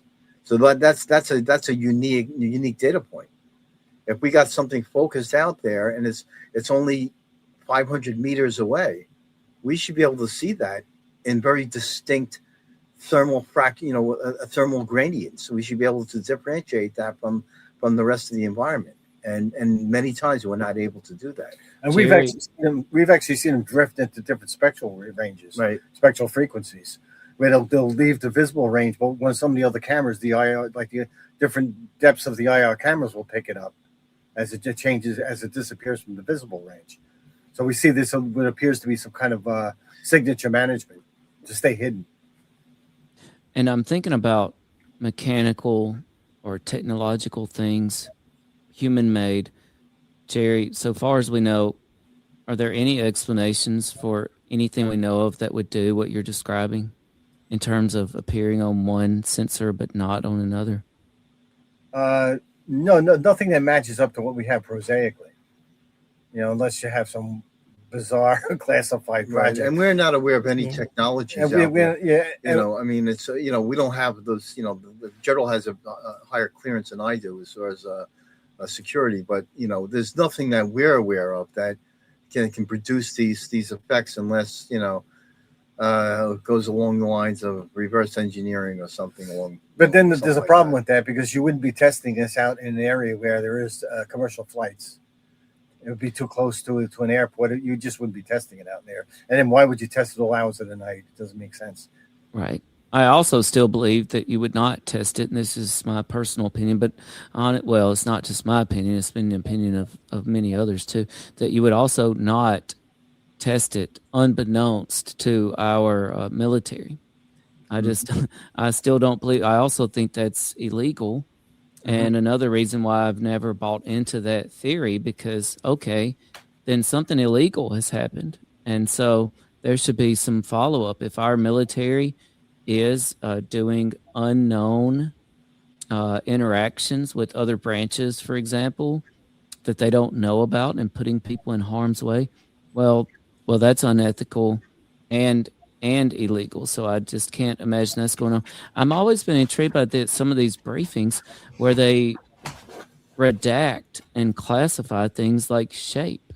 Do y'all have any explanation or thoughts about that? That's an interesting thing. The shape is a big thing that's not something that's talked about, which is very interesting. I don't know. That's obviously there's a lot of shapes that are being described as far as what witnesses seeing and that sort of thing. It's I can tell you what we normally see is objects that are orb-like, We've recorded 2 objects that were in the form of a tic tac. I can't say that we've seen anything else that. Oh, also polyhedrons. Yeah, the cube-like objects, polyhedral shaped objects, black triangle, multi-sided shapes. Yep. Oh, I'm glad you brought up black triangle. Yes. That's the latest one. Yep. Because look at this. Now this happened August 29th, 2025, and this took us by surprise. We actually had the equipment on the Nightcrawler running. We have radar target. We have the radar data on this. We have RF signals that don't make sense. We have this on what's called a vortex camera with very good optics. We have vehicles videotaped. We've had a few other anomalies. Right. And was this in Long Island? This was in Long Island, yes. Wow. Right near the coast. And it was 5 miles from the coast. This was one object that was moving slower. There was another object that was moving. In one of the videos, you'll see some flash past the screen. We said one of these objects are moving that appeared to be moving at hypersonic speed. Yeah, with no sound, no change in the sound. No sound, yep. No sound. The sound barrier is being broken. I mean, that's that would have been obvious. These were completely black objects, totally black, flat black. Right. No navigation lights. No. Did you get the sense that this had some propulsion to it, or that it was more of just floating, yes, if you will? It was definitely driven. There was some, obviously some form of propulsion. It was driving in the direction, that lateral flight line. We didn't see anything that matched a prosaic form of propulsion we would know about. Right, and the other thing is the object at that altitude, the altitude that we estimated to be, especially with the radar target, the radar information. The wind currents at that point were roughly about 5 miles per hour. Yeah, it was 5 to 14 miles per hour, the wind at that elevation. And this object was traveling about 220 miles per hour. Yeah, that's this one particular object. Exactly. So, it wouldn't stand that a wind current is carrying this along like a balloon or something like that, Right. Donna, were you there for this encounter? No, I was not. What do you make of this? Well, I think that it's interesting. When I first saw it, I said, well, could it be someone riding in some type of a what do you call that? What do they call those? They ride the thermals. Hang glider. Hang gliders or that type of a thing. But the way that this wasn't. It's going kind of fast. I don't think that they go that fast. Yeah, this was at 220 miles per hour. This, like I said, we looked at this to a high-end, set of binoculars with it's got some of the best optics you can get, and this was a flat black, solid black object. It was triangular in shape. It actually looked almost like bell-shaped at some point, and it would change its orientation in flight. And both John and I had seen this, through the vortex. It was dark. You saw black. Completely black. Yeah, and it was a radar target too. It was a clear radar target. Yeah, we had at that altitude. If it was a hang glider or something like that, we probably wouldn't have picked up on radar. Yeah, this was a solid, really good radar track. And the other thing is that there was another object moving at a higher speed, and when we first in the first radar track we have, it looks like one large object. Then you see it separate, and we believe when we saw the two objects as it was traveling is because they were so close together. You get what's called a merge plot, and the radar can't make a distinction between two objects until they separate enough. Mm-hmm. Wow, really, and it really is black. It reminds me, which we won't get into this right now, but there was a unique interaction between Avi and this Ukrainian observatory study. I don't know if y'all recall this. Yeah, but there was a Ukrainian observatory. Wrote a paper in response to. He did, yes. But they had originally reported seeing objects that not only were solid black, but they seemed to literally be absorbing the light, yes, yep, around them. Exactly, and that's something that we've observed as well. Very objects will absorb light. They almost like a black body. Mm-hmm. Right. Now sometimes I hear they're rectangles. In this case, it does look 3-sided. It does. Sometimes yes. I hear they're rectangles, and I saw once, I saw a rectangle, black, in the sky, and I thought that was very unusual. I did not know what that was. First, I thought it was a banner, but then I said that's not a banner; it's black. But it was rectangle. It looked like a TV screen in the sky. It was, and it's black. one of the shapes that are described. Right, it's these cube-like shapes, these rectangular type shapes. So, yeah. So, do you think that was? Are you sure that was a triangle and not a cube on an angle? No, it had a very complicated surface structure.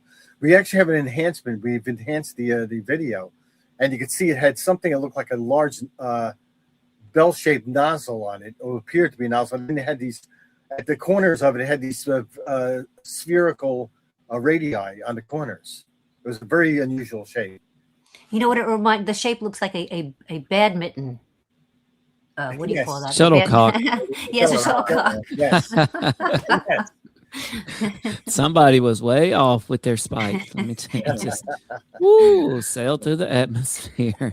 And that object you were shown before, that white object that would seem to be trailing underneath the plane, that was the cylindroid we would talk about. The cylindroid.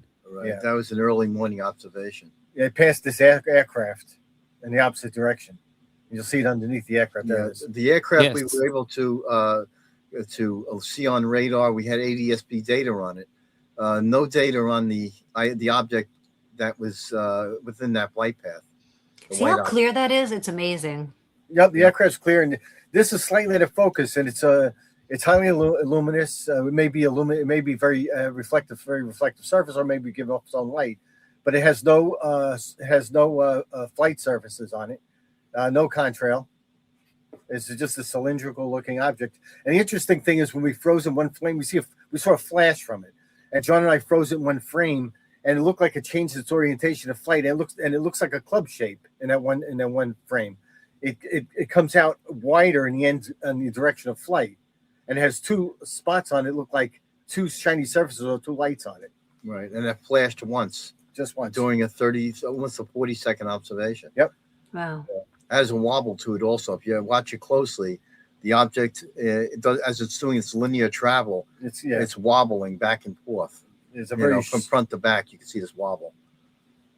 And this is why your data is so important, because one thing that I've come to understand is when you watch things like this as the observer, maybe if you're even the pilot of the airplane, it can be very difficult. And these are known phenomenon.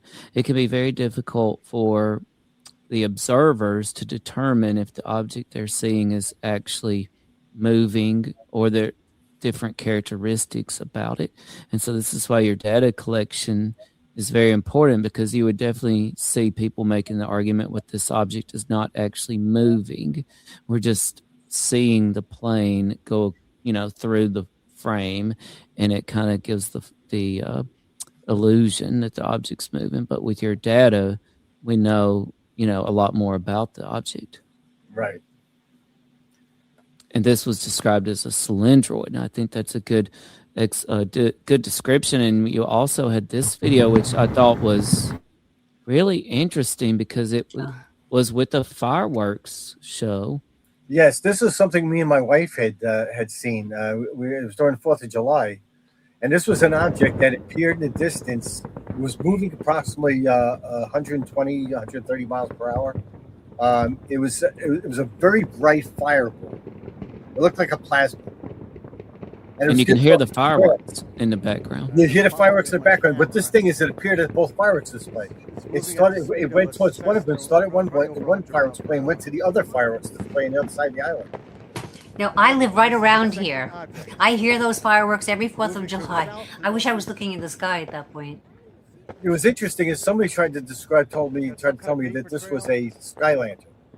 Now, we quickly can eliminate a sky lantern because a sky lantern has a very low luminosity. It's got 1 lux.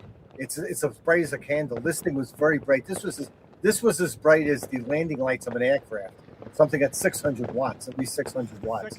There's a lot of light in off. The other thing is you see it's a complete spherical fireball. There's no enclosure.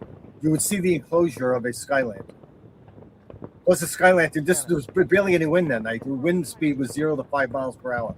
This thing was moving at over 100 miles per hour.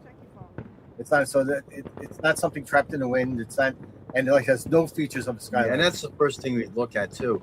We'd actually look at those wind speeds, those wind currents that could carry a sky lantern or a balloon, and see what that speed was. That would be, any object that's moving faster than the speed of air. Then it's under propulsion. Right, it's a propulsion-driven system. And if you look, there's a vapor trail coming off it, and it's behind direction of travel. Mm-hmm. So this appeared, like I said, me and my wife had looked, this thing flew over our car, so we had a close look at this thing. It was extremely bright, intense light, and it looked to us like a plasma. I think that, again, this is a really long, lengthy duration here, which, again, eliminates, to my understanding, fireballs and lots of other natural objects. Fireballs are like 1 second, boom, gone. Yeah, exactly. Oh, and there's the fireworks. That's what makes this so amazing, because you zoom out, you can see the fireworks, and there's the fireworks, and you can see the object moving in the air, and that's when it was at a distance. It moved actually over us and it passed by. It actually made a turn towards the northeast. And to me, it's clearly not associated with the fireworks. It's clearly not one of the fireworks, because I admit when I first saw it, like instantly I thought, oh snap, one of the fireworks got away. It's plummeting toward the crowd and they're screaming in danger. And that's exactly the first thing that me and my wife looked for. My wife said, "There's something bright. We look as weird." So my first thought is, it's probably because it was at a distance still. We said it's probably a rogue firework that went in a different direction. But this thing continued to travel in a linear flight towards us. And then we got close up because we were close enough to see it and magnified through our cameras. We had 2 different cameras on it. And this thing, you can see clearly, it was a very intense plasma. It's pretty amazing because also, unless you're doing fireworks on the moon, the fireworks don't just shoot up in the air and keep going until they're out of sight. Exactly. And if you look at the lighting, the street lighting, you see how bright that is? That object was brighter than street lighting. Yeah. So you're talking, like I says, if you're talking about sky lantern, like I said, it's 1 lux. You won't get above that. Right. And these are sodium vapor lights. Yeah. I mean, they're intense as far as the illumination on it. Mm-hmm. I just think it was a really incredible video. And we also have something here that you described as a luminous spheroid. Yep. Yes, this is something John caught. This was an object that was hovering over the beach. That's casting a light. You could see it's a rotating fireball, and it's casting an intense light on the beach sand and the grass there. And you can see rotation. That object is actually rotating. Yeah, let's see that again. And we estimated the object to be roughly about 8 feet from the sand surface. Mm-hmm. Oh, I see that. You see that it's a rotating fireball, and it's casting an intense light reflection on the ground. It was like I said, John, it wasn't that was pretty close to the ground level. Right. And the interesting thing is, as I was observing this light, this structure, this rotating structure, this observation, as I zoomed in on it a little bit further, the object just suddenly disappeared. And you had 2 other objects that did the same thing, 2 other fireballs that appeared that same night, and he did the same thing. You zoom in on. We have videos for that too. Where as he zooms in on it, they disappear as it showed an awareness of the camera zooming in on it. That's pretty indicative of what we saw overall. Something showing awareness, as Jerry said earlier, something increasing luminosity or lowering their luminosity, and then also seeing rotation, and then the kaleidoscope effect, seeing like what a diamond would give off, various shades. Yes. Mm-hmm. I want to say shout out to my UFO Twitter friend Ursula. Thanks for joining us tonight, Ursula. And until you told me what I was looking at here, I wasn't quite sure, but now I'm pretty awestruck by it. That's pretty incredible. Luminous spheroid. That was quite amazing.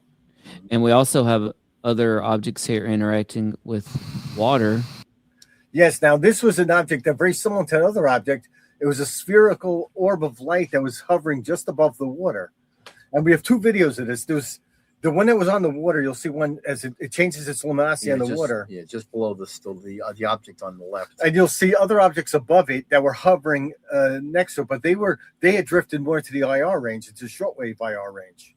Those we couldn't see visibly, but the one on the water we were able to see visibly. The one that's sitting, you see it's increasing its luminosity as the faster rotates. It increases luminosity as rotation rate slows down. The luminosity dropped. And we have a 60 times zoom on that same object where you see it hovering above the water, casting a light reflection on the water. It looked like a plasma of some kind of plasma. Right. Roughly within about 25 feet of the water surface. And we also have radar tracks on these things. Oh, wow.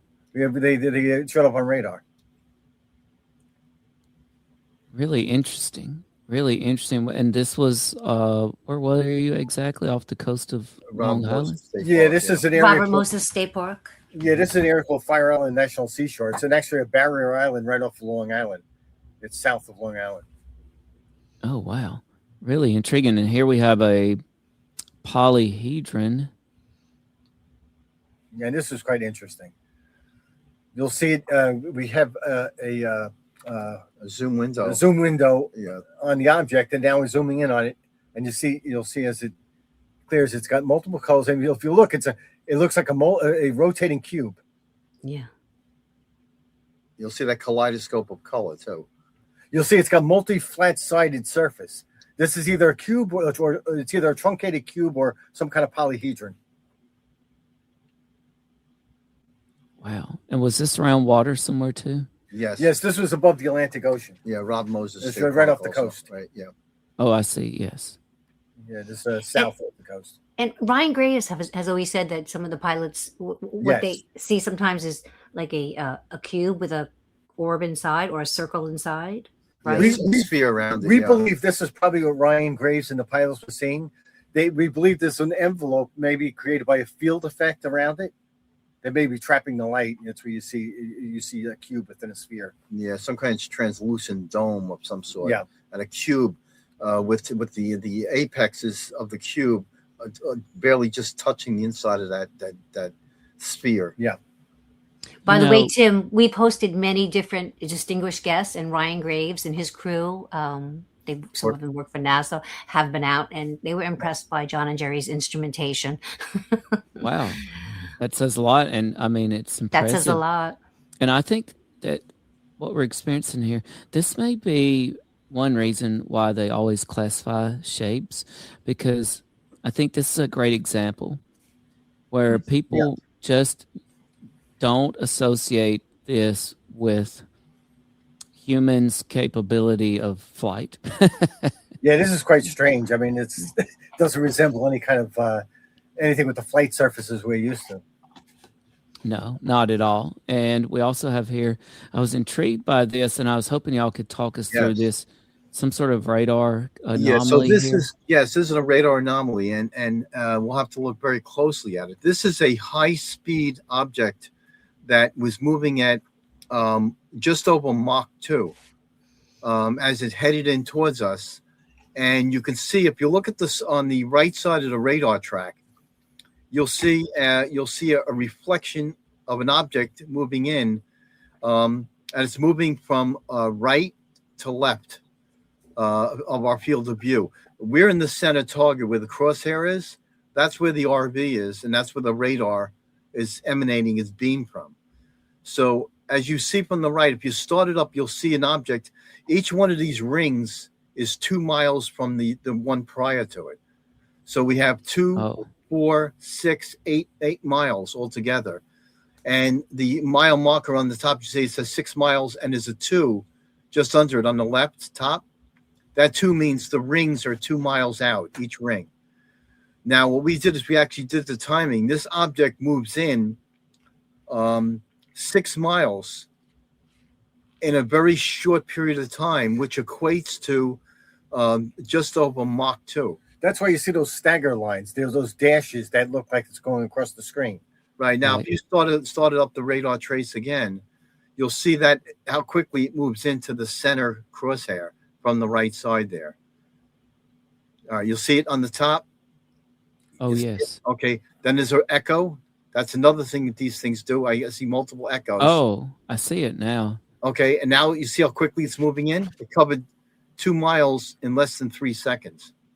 Holy moly. And now it's 6 miles, and now it's right on top of us. Yeah, this was minimum Mach 2. Yeah. Did this show up on any other sensors? This particular one, we only were able to track it on our radar. Right. And the other thing is, the interesting thing, at Mach 2, we should have heard a sonic boom. Right. Yes. We didn't hear anything. It was super quiet. And that is anomalous. I meant to ask y'all earlier, how do you define anomalous? Because I think there's different ways. Certainly, I mean, does this classify as anomalous according to your definition? How do you define anomalous? An object that could cover this range in such a short period of time, not breaking the sound barrier, and flying low enough under that radar altitude, that angular view, which is the radar is roughly about 15 to 18 degrees at that distance, which the object had to have been under 10,000 feet in order for us to see it right up to the crosshair. Yeah, if this was a fighter jet, you would have heard it, and you would have heard the sound barrier break, and you would have seen it. So this was an object at relatively low altitude, moving at an incredible speed, over 1,000 miles per hour. Wow, I'm going to start up again because I want to make sure everybody realizes. Right now, I'm going to pause it, and I see the object kind of at 12:05. And am I? Yes. Now, if you look around, let's count the inner rings from the first one, 1, 2, the third ring out. Just within the third ring, you'll see multiple traces across, starting at the let's say the 11 o'clock position. And I see one at 12:30. I see another one at 2 o'clock. I see another one at 2:30. 1 o'clock and 2 o'clock. And 3 right. o'clock. Yeah, these are reflections. This is an effect on the radar. Right. So this is an unusual, also an unusual interference from the radar itself. When you're getting a reflection, multiple reflections like that, the object that is moving and translating in a linear way to our target, to our source, to our receiver, what's happening is it's also bouncing those radio waves, and those radio waves are coming back late to the radar. That's why you got the repeating patterns.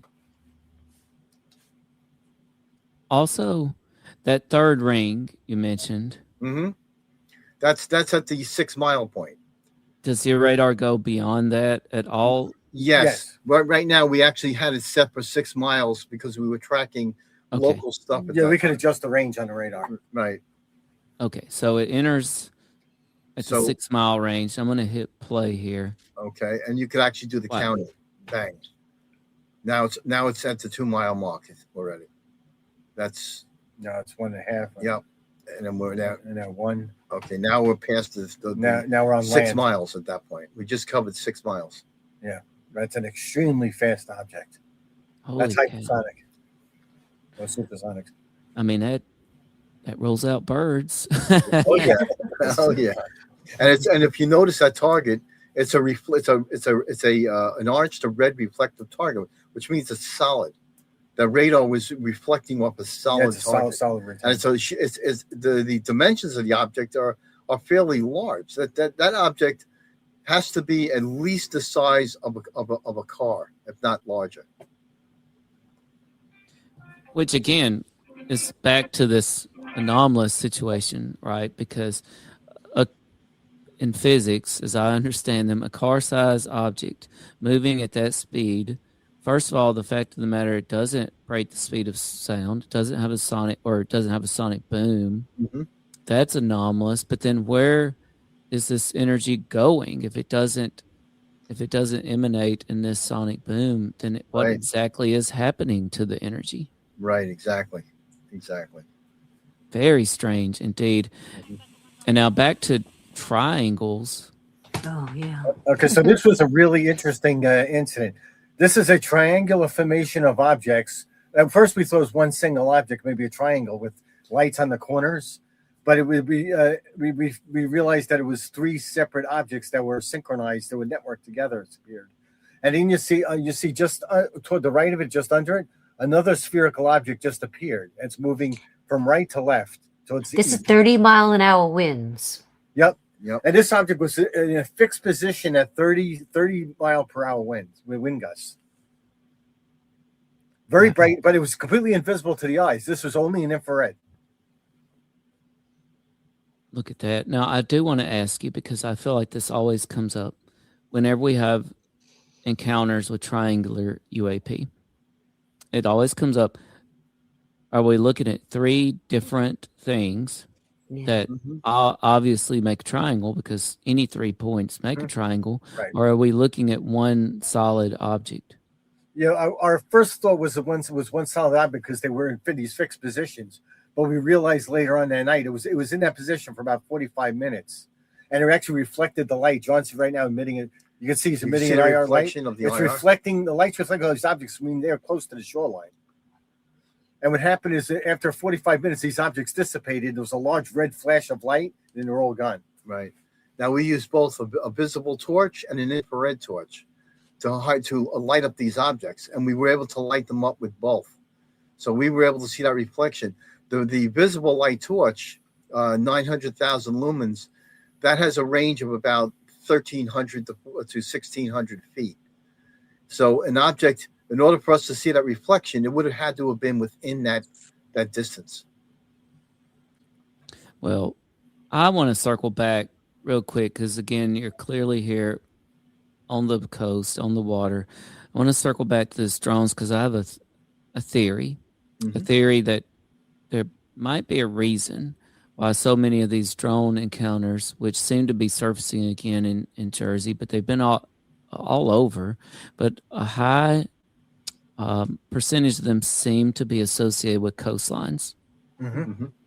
And I mean, what's y'all's take on that in terms of UAP, anomalous things, drones? Well, here's the interesting thing. When we had these spherical objects, these orb-like objects, we also, there was a couple of months that they seem to repeat each year, and in November and December, where you would see these drone-like objects would appear to have searchlights. These were always visible, and you could see there were at least two lights with a searchlight on them, and the searchlight would always be pointed towards horizontally, outward or upward, and looking at these objects. And when the light would pass over these orb-like objects, it would reflect the light back.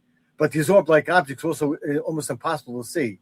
They were either absorbing light, and some of them would look like they were drifting into the IR range, because most of the time we would only see them in the infrared. Right. It almost looked like we were looking at a surveillance operation. Yeah. Of drones looking at orbs. Yeah. That's what it seemed like to us at that time. And they would do these tracking patterns back and forth, like a layered search.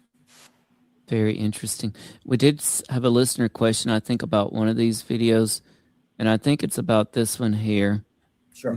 And listener Inland Seas, cool name, GJD, wants to know or says, what's interesting about the object above the beach? And I think they're talking about this one. Is the shape changes. A surface which controls a gravitation field would be expected to be active to adjust in real time. Any thoughts? Well, this is something that John was talking about earlier, that we think there's a possibility that the theory about a gravitational lensing, maybe something producing something similar to a warp drive, a warp bubble around it. And what they call an Alcubierre drive is the most popular thing that's being talked about. It could be something similar to that. Right. And that's one possibility, one hypothesis. Right. Anyway. He's talking about, surface which controls, gravitation and those effects in real time. So I'm not sure whether, if we're looking at the reflection versus the object that's producing the reflection, if that would we be able to see that distortion pattern on the sand, or would that be independent of the object itself? Well, really fascinating. We do have a couple other listener questions if y'all are up for it. But First, I wanted to go to Donna real quick. And it may be too early to say. I don't know. But we've looked at a lot of different videos, talked a lot about different things. what's really going on here, do you think, with all of it? Well, there's something happening. It's just a matter of pinning down its origin and what it is. And like I said, my personal view is more of what I hope it to be. A lot of different phenomena, not just one. Certainly, I'd like it all to be NHI, non-human intelligence. Because I have a technology background, I've also always secretly hoped that it was something to do with AI. Maybe us from the future, AI bodies, AI ships. I don't know. But people see so much. We've seen so much. John and Jerry have collected data showing something is going on. There's a lot of unknowns, but they're definitely not knowns. And so that's the key. They're not knowns. And so trying to decipher what these unknowns are and quantifying and qualifying them, that's the whole nature of what Nightcrawler research has been all about and continues to be. And well, other outfits in this realm everyone's chasing that same, those same set of answers. And I believe it'll be a set of answers. I don't think it'll just be one. Even if, for example, the government has indeed in the past and continues to reverse engineer technology. Well, they got this technology from someplace else. And where? Was it one place? Was it two places? Was it three places? If there certainly is a federation of different intelligences in the world, and they have a deal with humanity from far back, well, that already shows there's a plethora of non-human intelligence. It's not just any one other being in addition to humans, if that were to be proven. So I don't know. We can just keep chasing the answers. And I think that with the heavy duty technology and expertise that John and Jerry and others like them provide, I think we're all going to get a lot closer to what it could be people are seeing in the skies, and what John and Jerry and I have seen in the skies with our own, with our own persons. I think that, the government's going to reveal something more, maybe not all, but something more will come out, and we'll all get a little bit closer. How much closer is anybody's guess, but we're headed in a better direction. I think John and Jerry's citizen scientist approach is needed. And I think more groups should pick up the ball and join in ways that they can and emulate John and Jerry, because wouldn't that be great to have worldwide groups like this, in addition to whatever the academics are doing and whatever government's doing? I think that it's necessary. And if we find out that we're all wrong, and it's nothing special, it's just these defense corporations have perfected their own technology, humans' own technology, and they're testing things in the skies, or some of what we think are unusual prove to be something that is usual, but we're seeing it in a different way for whatever reason, then we'll learn that too. It's all part of this, this endeavor. It's all keeping us enthusiastic to continuing the search. It's all about the search. I think what Donna says, when it comes to this kind of discovery, if we're going to move towards disclosure, listening to what's coming out, of the, the Pentagon and the Congress and so forth, I think that it's a necessity to have citizen scientists out there that is actually doing the footwork. That's looking at these early observations, looking at these newer discoveries, and keep an eye trained to the sky. I think more groups need to work together. I think that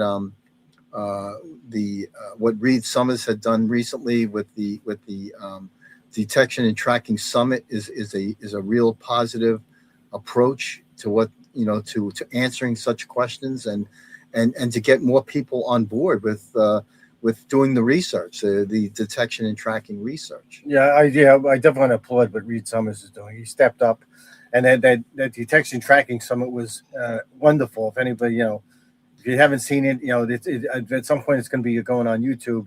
But like I said, we gave a presentation with other other researchers who are coming out with innovative equipment systems to deploy out there, and we still have meetings with Reed Summers Human Institute to try to organize all these groups together into a network, a nodal network of research that can collaborate and collect as much data and the more detail that we can analyze from that data. We can maybe get closer to an answer. Right. I think that's great. I really think that's great because you know what? If history has taught us anything, it's that science really needs a counter voice to the big overarching authority, the government explanation, the leading religious authorities' explanation for things. I think that we, as the normal citizens, can handle it. I think we can lead the way. And I think that is the spirit of what Avi told us a long time ago, in that the skies are not classified. Not classified. And you can't trust the government. No. I mean, hey, since 1947, right? It's kind of been, I mean, they're still saying everything's a balloon. Everything. I mean, props to the government. They need to do what they need to do sometimes for various reasons that we could all understand. But some of us think, well, we shouldn't be in that category, though. We're not the general public. We're the informed general public, so let us in on it. But, of course, that's not the way government works. Maybe a little less. Just put your trust in the citizen scientists to support them. Well, I have no faith in government disclosure whatsoever. And if they did disclose something, would we trust it? I'll give you a great example. I was working with my friend that does the Roswell UFO tour. Shout out to Paul Simones there in Roswell. And he wanted to do a FOIA request on a beef accident there in 1960. And lo and behold, one day I got a packet in the mail, and it's a whole stack of papers on the incident. Wow. A whole stack of really blacked out, redacted papers on the incident from 1960. Okay, look, if we can't find out anything about a random plane incident in 1960, I mean, are we really going to get the truth about the greatest discovery in the history of the universe? Mm-hmm. I just don't. I'm skeptical on this government disclosure. Yeah, I agree with you. I'm very skeptical. They keep pushing that goalpost further. Every time you see me, exactly, they keep pushing it away. So I don't have any faith in that. Yeah, but they are. Well, they give them some credit. They are acknowledging some things. They really are. Well, there's a noise screen that's being put up. and I guess it's to maybe to slow down that disclosure process. It's like maybe there's a time frame ahead, and by putting up this noise and these refractions from it, these reflections from the truth, is that they're slowing the process down. But if it's true that something will happen this year, 2027, 2030, whatever. Yeah. If that is true, then that will force. Well, especially if there is something to the date, to 2027 date. If there's something that we're not aware of, that somebody else is aware of, somebody higher up, in the government, the Pentagon, whatever, and if it's something that's ominous, I mean, I think the earlier you inform the public, I think, I mean, most people don't want to get that surprise on one day and say, okay, later on this afternoon, we got this going on. What if it's a false flag? What if it's all a false flag? Mm-hmm. That's scary to think. We got to have accountability. You can't have one branch or some branch of the government, holding these secret and defying Congress. So it doesn't make sense to me. There's got to be oversight. Yeah, I mean, I think most people can handle the truth and handle what's going on, and I mean, it's. And if they can't, we all can. We need to know. Yeah. Right. Well, because we need to know. Yeah, I mean, it was only a few years ago we had a gigantic spy balloon shot down just down the road from me in Myrtle Beach, and we still don't know anything about the spy balloon. And just a couple of weeks after that, Super Bowl weekend, we scrambled jets and shot down three unidentified objects over the Yukon Territory and near Dead Horse, Alaska. We still don't know anything. And according to Chris, and that's interesting because of course, they're claiming no debris were recovered and no information came out after the alleged shoot-downs. So that's crazy. Well, and according to Chris Mellon, that one of these fighter jets experienced some interference of their navigation controls. Yeah. They also tried to blame it on kids' Pico balloons, which y'all might appreciate this. He's a great guy. We tracked down the man that basically made the Pico balloon they were trying to blame it on, and he runs. It is a group, and they work closely with the FAA. Anybody can get on their laptop at any given moment and track their Pico balloons as they circumnavigate the globe. Some of them circumnavigate the globe several times, right? They're not a mystery. And they not only do they pose no danger to other aircraft, he had a great analogy. He said it was them saying that was like trying to say a cork floating in the ocean posed some sort of danger to a marine vessel. Yeah. It makes no sense whatsoever. And I hate the way that when it suits them, they will portray our military as bungling Keystone cop figures. Yeah. Right? Oh, well, it's just so cold and snowy out there. They just can't collect any debris, so we're out of there, right? But when it suits them, we are the most powerful, technologically advanced military force in the history of the world, capable of literally anything, including discombobulating an entire country's military forces with top secret weaponry, right? But so it's mixed messages for sure. It doesn't make sense. Nope, not at all. Well, I appreciate y'all. We have a few listener questions here, if y'all are up for that. Sure. This is from Inland Seas again. Without necessarily, and we talked a little bit about this, attributing consciousness to the UAPs, do you think there is a trickster element to the phenomenon like there seems to be at Skinwalker Ranch? You know something that's interesting because we also experienced the same oddball things that associate with this phenomenon. There's almost like this playful paranormal element to it. Your peekaboo. The peekaboo, we had an orb-like object that did a peekaboo behind a sign. And every time John tried to get it in the camera, it would hide behind the sign. It popped out 4 times from behind the sign. Wow. So maybe it was just shy. Well, Donna, what's your thoughts on this about trickster UAP?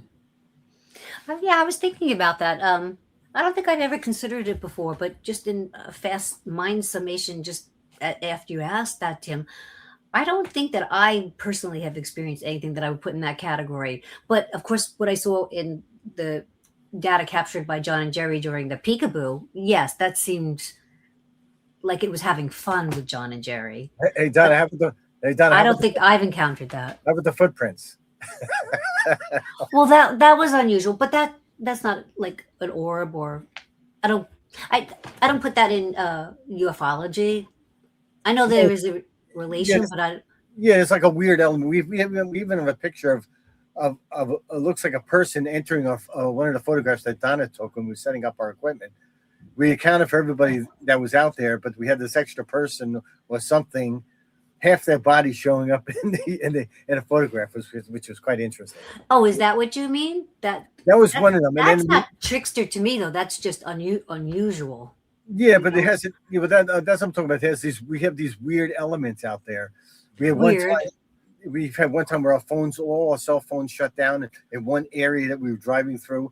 There were trees knocked out in front of the road. Yeah, see, that I call this all high strangeness, though. I've learned to put that under the umbrella of high strangeness, not trickster.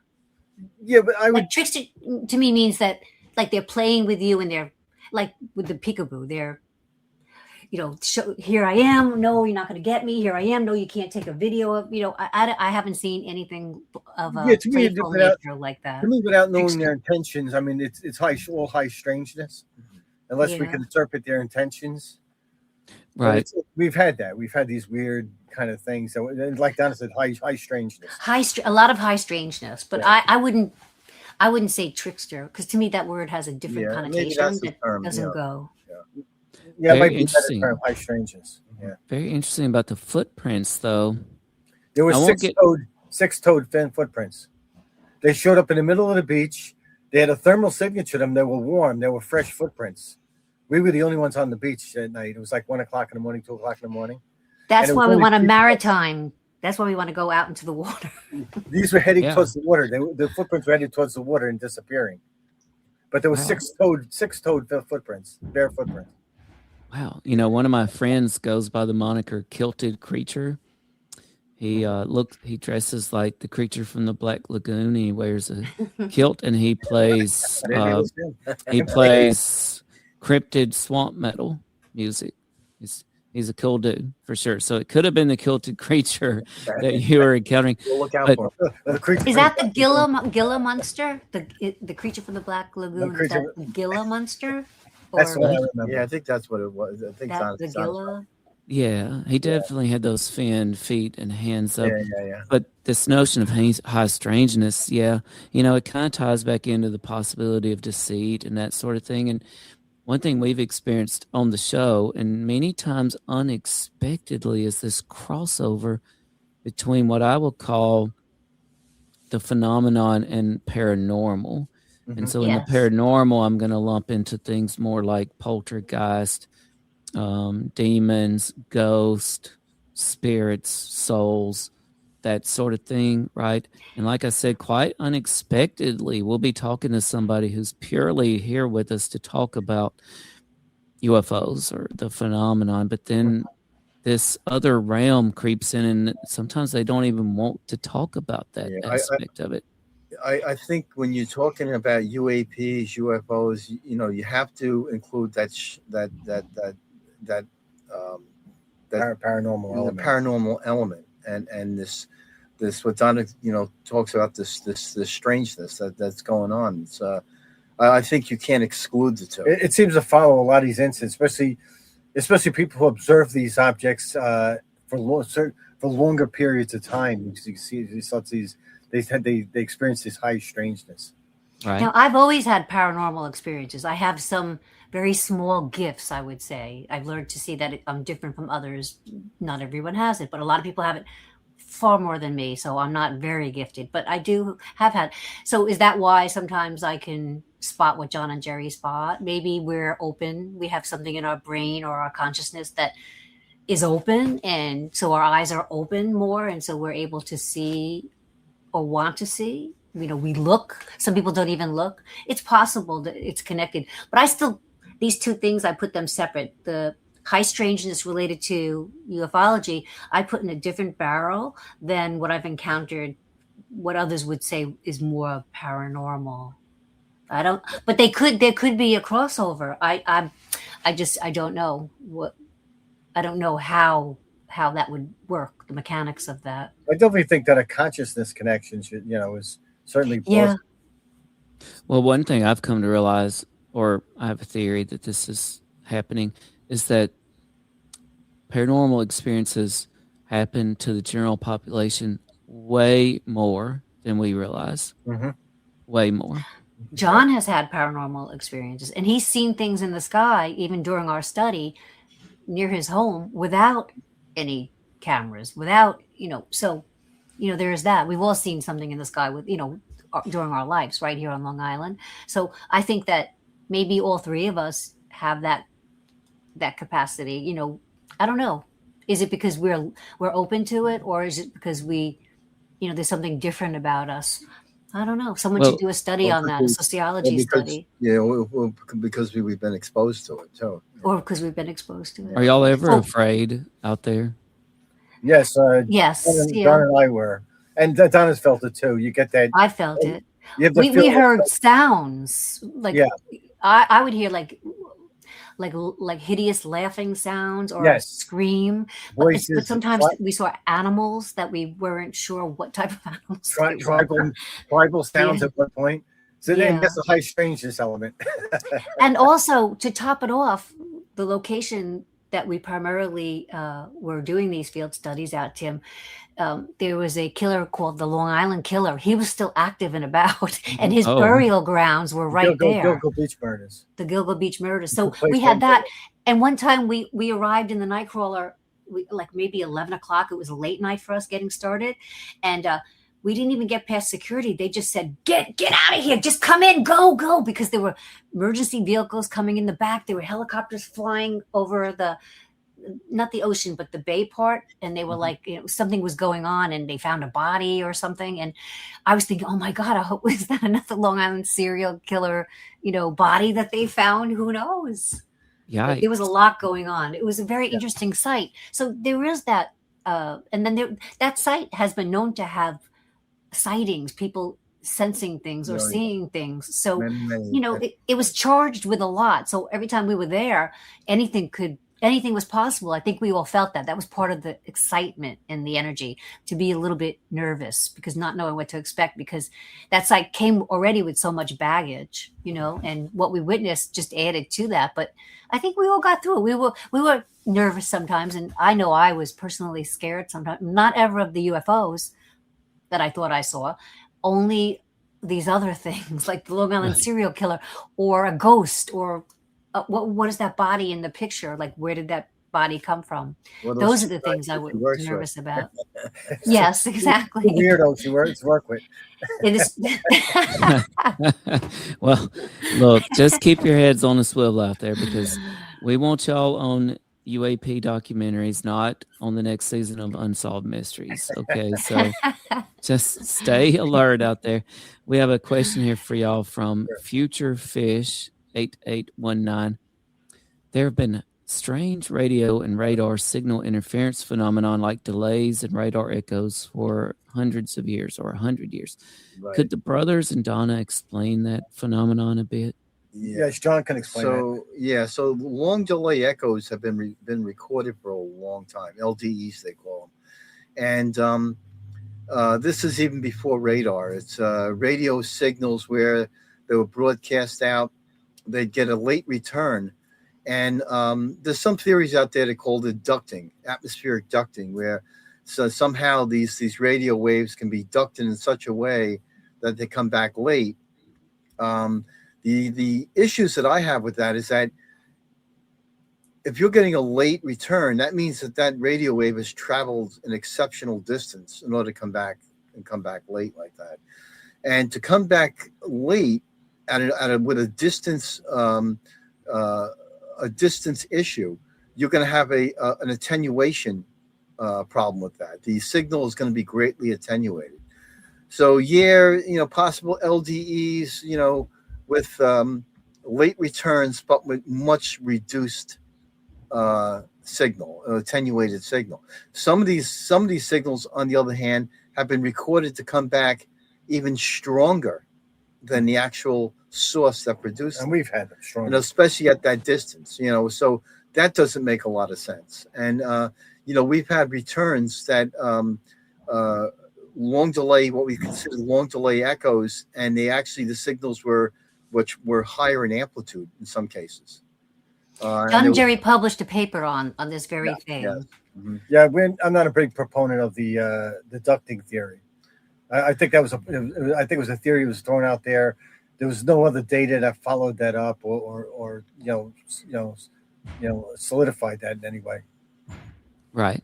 Well, that was a great question and an even better answer. Well, I really want to thank Donna Lee Nardo, John and Jerry Tedesco from Nightcrawler UAP for being so generous with their time and all of us tonight on All Things Unexplained. So all of you mentioned a book. What is the book that you're talking about? Because I want to make sure we get that out there for everybody that might be interested. Donna's got hers. So this is called Nightcrawler.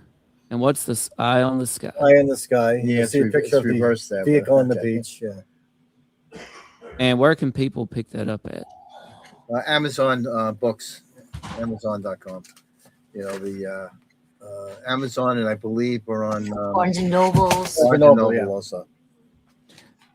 Awesome. So make sure our listeners to check out Nightcrawler, Eye on the Sky on Amazon. And I'd like to go around to each of you and just your final thoughts and maybe what's next for Nightcrawler. So I think with Nightcrawler, I think our next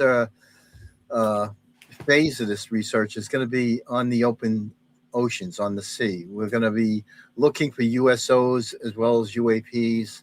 We're going to put some resources in, getting marine-based equipment, sonar equipment, really good omnidirectional sonar, side scan, so and on. I see a boat here. Is that where the boat comes in? So that's the boat that's going to be completely retrofitted, and hopefully to get that out in May or June of this year, and start our sea research. And I would say, add to that, we're also going to go into an expanded land operation outside of the borders of just Long Island. We'll be hitting other areas, doing some travel, other hotspots that we'll be looking at, and actually other research projects we want to be looking at. Maybe some cold cases, as a matter of fact, too. We'll look at.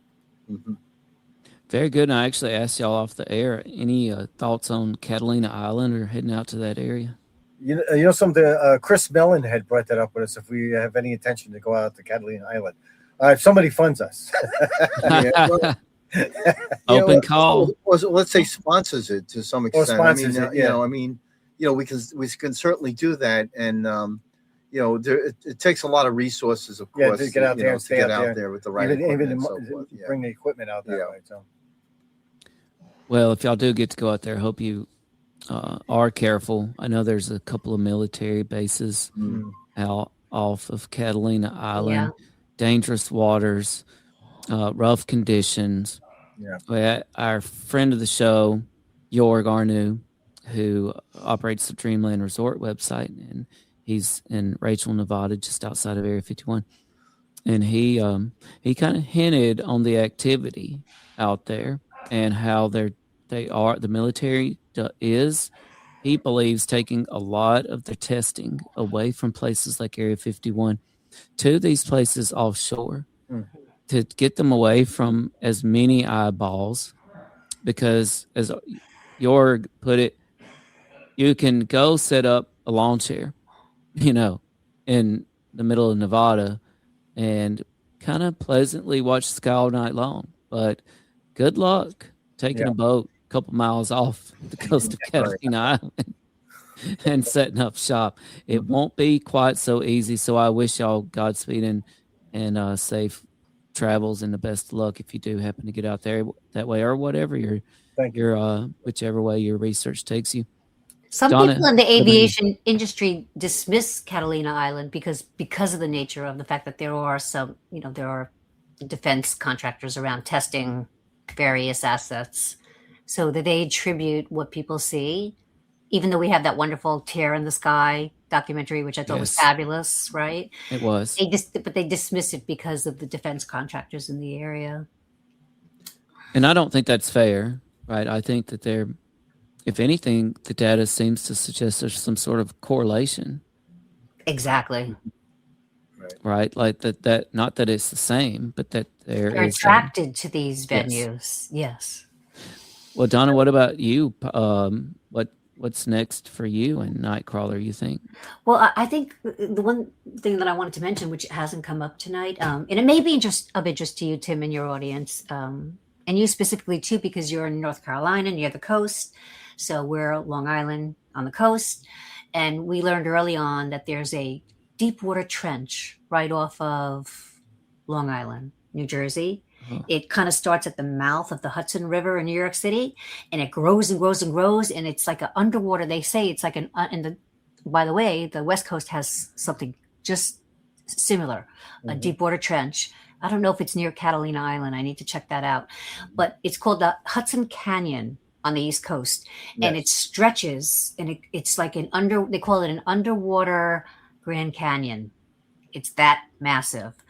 And so we've always, John, Jerry, and I, and others, we've always questioned, well, there is an attraction. There appears to be these, whatever they are, I'll call them orbs for lack of not knowing what they are, and water. And Ryan Graves, the pilots, they see something 10 miles off the coast, and the Hudson Canyon is further out there. But wouldn't it be wonderful to, test that to see what is around there? Because the Biden administration moved a few years ago to make the Hudson Canyon a national treasure. So it tried to instill it with an elevated landmark status because of the nature of the sea life there and the fact that recreational fishing was there. But I know people in my family have fished on Long Island for years. They've made a lot of money at it. And I ask a lot of people, I ask them, I ask others. No one knows too much about Hudson Canyon. So I'm curious, why did they made that move when I can't find anyone who's ever gone close enough to the Hudson Canyon to recreationally fish or to know what wonderful sea mammals and other life is there. So I'm wondering if there might not be an ulterior motive to having made that move to safeguard that area. And we know that underwater phenomenon has been more of the rage in the past few years. Researchers want to check that out. And I thought it would be great, having a boat to motor out there, perhaps get close enough to see what's going on. That would be scary. I would be scared to do that, but I'd like to do that anyway. I would like to do that. The other thing is, geologically, it's a great hiding area. Yeah. These objects. It's like an underwater Grand Canyon. That's massive. And the West Coast has the same. That's something we're considering is charter a ship, maybe charter a boat out there or charter a ship out there. Right. Yeah. You mentioned for any time spent out there. That's exactly. Spend a few days out there. Yeah. You might not see us again. That might be what ends us. That's the excitement factor. Yes, exactly. We'll do it. I did. We'll do it one time. Well, I did somehow watch Jaws way too early, and it left some permanent scars. Me too. Yes. You mentioned Terror in the Sky. It was a great documentary. Have y'all done any coordination with UAPX? Yes, we've talked many times actually with Kevin Knuth. We've actually had him out here visiting us in the Nightcrawler. Kevin loves them. Yeah, we've talked to Matthews and Zadagas also, right? About their work. And several of the people that they're part of that project. No, we wish them well. They've got funded also to continue. Yes, well, great. But Kevin's been on All Things Unexplained multiple times. He's been very generous of his time with us as well, and he said something that really struck us. Like it was jaw dropping. We thought because they had been we had him on to kind of rebut the original Arrow historical report. Mm-hmm. And Kevin Knuth and UAPX had been testified to Arrow. Arrow had said at the time, well, there's really nobody, talking to us about anything anomalous. That was not true. UAPX had been in to talk to them, but he said they had talked to Arrow and they had talked to basically every 3-letter organization. Mm-hmm. And the one question they all had in common for them was, what are your capabilities of detecting UAP underwater? Mm-hmm. Yep. So I think y'all are definitely on the right track there. Yep. And I can't wait to hear what you get into and find out. And hopefully you'll come back and join us on All Things Unexplained when you have some more things to report from your next underwater adventures out there. Thank you so much for having us. Yeah, thank you. We appreciate you. Oh, absolutely. Thanks again to Donna Lee Nardo, Jerry, and John Tedesco from Nightcrawler UAP. I want to remind everybody out there, if you haven't already, the best way you can support the show is to hit the subscribe button. We're almost to 50,000 subscribers. It seemed like, wow, I blinked and it's been 5 years since we started. No, 6 years since we started the podcast. And now we're nearly at 50,000 subscribers. So hit the subscribe button if you haven't already. We really appreciate it. And comment on the video. That will also enter you into our giveaways. We've got some great things that we're going to be giving away out there, including the signed copy of Preparing to Survive in the Age of Collapse. This is by Colonel Drew Miller, who came on the show. I was super excited. Monday, was that not Monday? It was this weekend. I had author Bev Vincent from the Stephen King Multiverse on, and he's got some signed swag like this great Stephen King book here, to give away. I've got a signed copy of Identity Unknown by Patricia Cornwell and Sharp Force also to give away. And All Things Unexplained is actually in Identity Unknown. Have y'all read Identity Unknown, Donna or Jerry or John? No, I have not. So I think you would appreciate it because it's in the Patricia Cornwell Scarpetta universe, and a very Avi Loeb-like character meets an untimely demise. And it appears a UFO might have been involved. Interesting. Yeah, I want to read that. A very Avi Loeb-like character. I think his name is Mavi. Actually, no, I'm kidding about that. But he is very Avi-like. And we're on page 164 along with our friends from Ancient Aliens. So that was cool. A thrill. Thank you. A thrill for us. And we've also, you might have noticed me sipping on my beverage tonight. This is courtesy of my friends from the Sasquatch Coffee Company. And we needed Tim out with us during the night we saw the footprints. Look, y'all need some of this. It's called Howl in the Night. This is from the Sasquatch Coffee Company. That's great. That's great. It smells incredible and it tastes even better. I can promise you. You can check them out at squatchcoffee.com, and that's our friends of the show. And they've got some of this to give away to our listeners. Just all they have to do is subscribe and comment on the video. And hey, I tell you what, I'll bring on our expedition if y'all invite me out, because I'm not sure I want to do the water adventure either, but if I do the water adventure, I'll have to bring some of this along. Oh, this is from my friends at Smoky Mountain Squatch Shine. That's so funny. That's cute. Oh, I like that. This is 90 proof. Folks. Is it really 90 proof? It really is. I don't know. Let's see. It's 90 proof. Okay. All right. 90 proof Squatch Shine right there, folks. You heard it here first. Feel free to pick you up and drink responsibly, of course, if you do some smoke, which is literally about a drop of this stuff. Do not drink it by a fire pit either. That is a big mistake. So thanks again. This has been so much fun. I apologize. We went a little past our time that I originally proposed, but it's been so informative. Thanks to all the listeners around the world who tuned in tonight. Kill the Stigma podcast is here with us now. They said Mystery Jones everywhere again. Just hop in. They're back. They're on the not the Exorcist, Poltergeist said they're back. So heads on a swivel, everybody.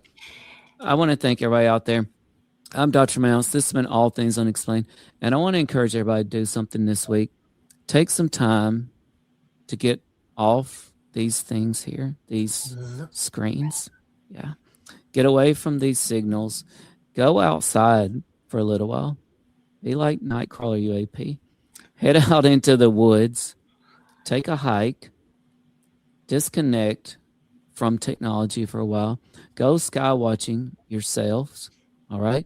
You may not spot a Sasquatch in the woods. You may not spot a plasmoid in the sky, but you might just find something even better out there, and that's yourself.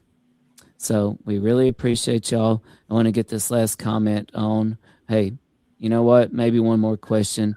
I got a question with the drones, which you already probably spoke about, but I've gotten some weird flight radar data on drones where it says non-available, and it'll show a helicopter, and it's a mimic. We've had things like that. We've actually had some interesting ADS-B data after the fact, this happened basically with one of the observations we had, which we probably can't really talk about, but some interesting tracking data. Well, like I said, keep watching, everybody. Stay curious. Shout out to Marie and Ursula in the chat, and good night, everybody. Thank y'all. I appreciate y'all. I am here to discuss the so-called flying saucers. We know now that in the early years of the 20th century, this world was being watched closely by intelligences greater than man's. Did the CIA write Wind of Change by the Scorpions? As humans busied themselves about the various concerns, they were scrutinized and studied. Dr. Loeb, what percentage chance do you give it that you have indeed uncovered extraterrestrial or non-human technology? With infinite complacence, people went about their affairs, yet across an immense ethereal gulf, intellects vast and unsympathetic drew their plans against us. All of a sudden, a stick out of nowhere landed right in front of us, and there was no tree, nothing overhead. Something threw it at us. Yeah. What's your hot take on Travis Taylor?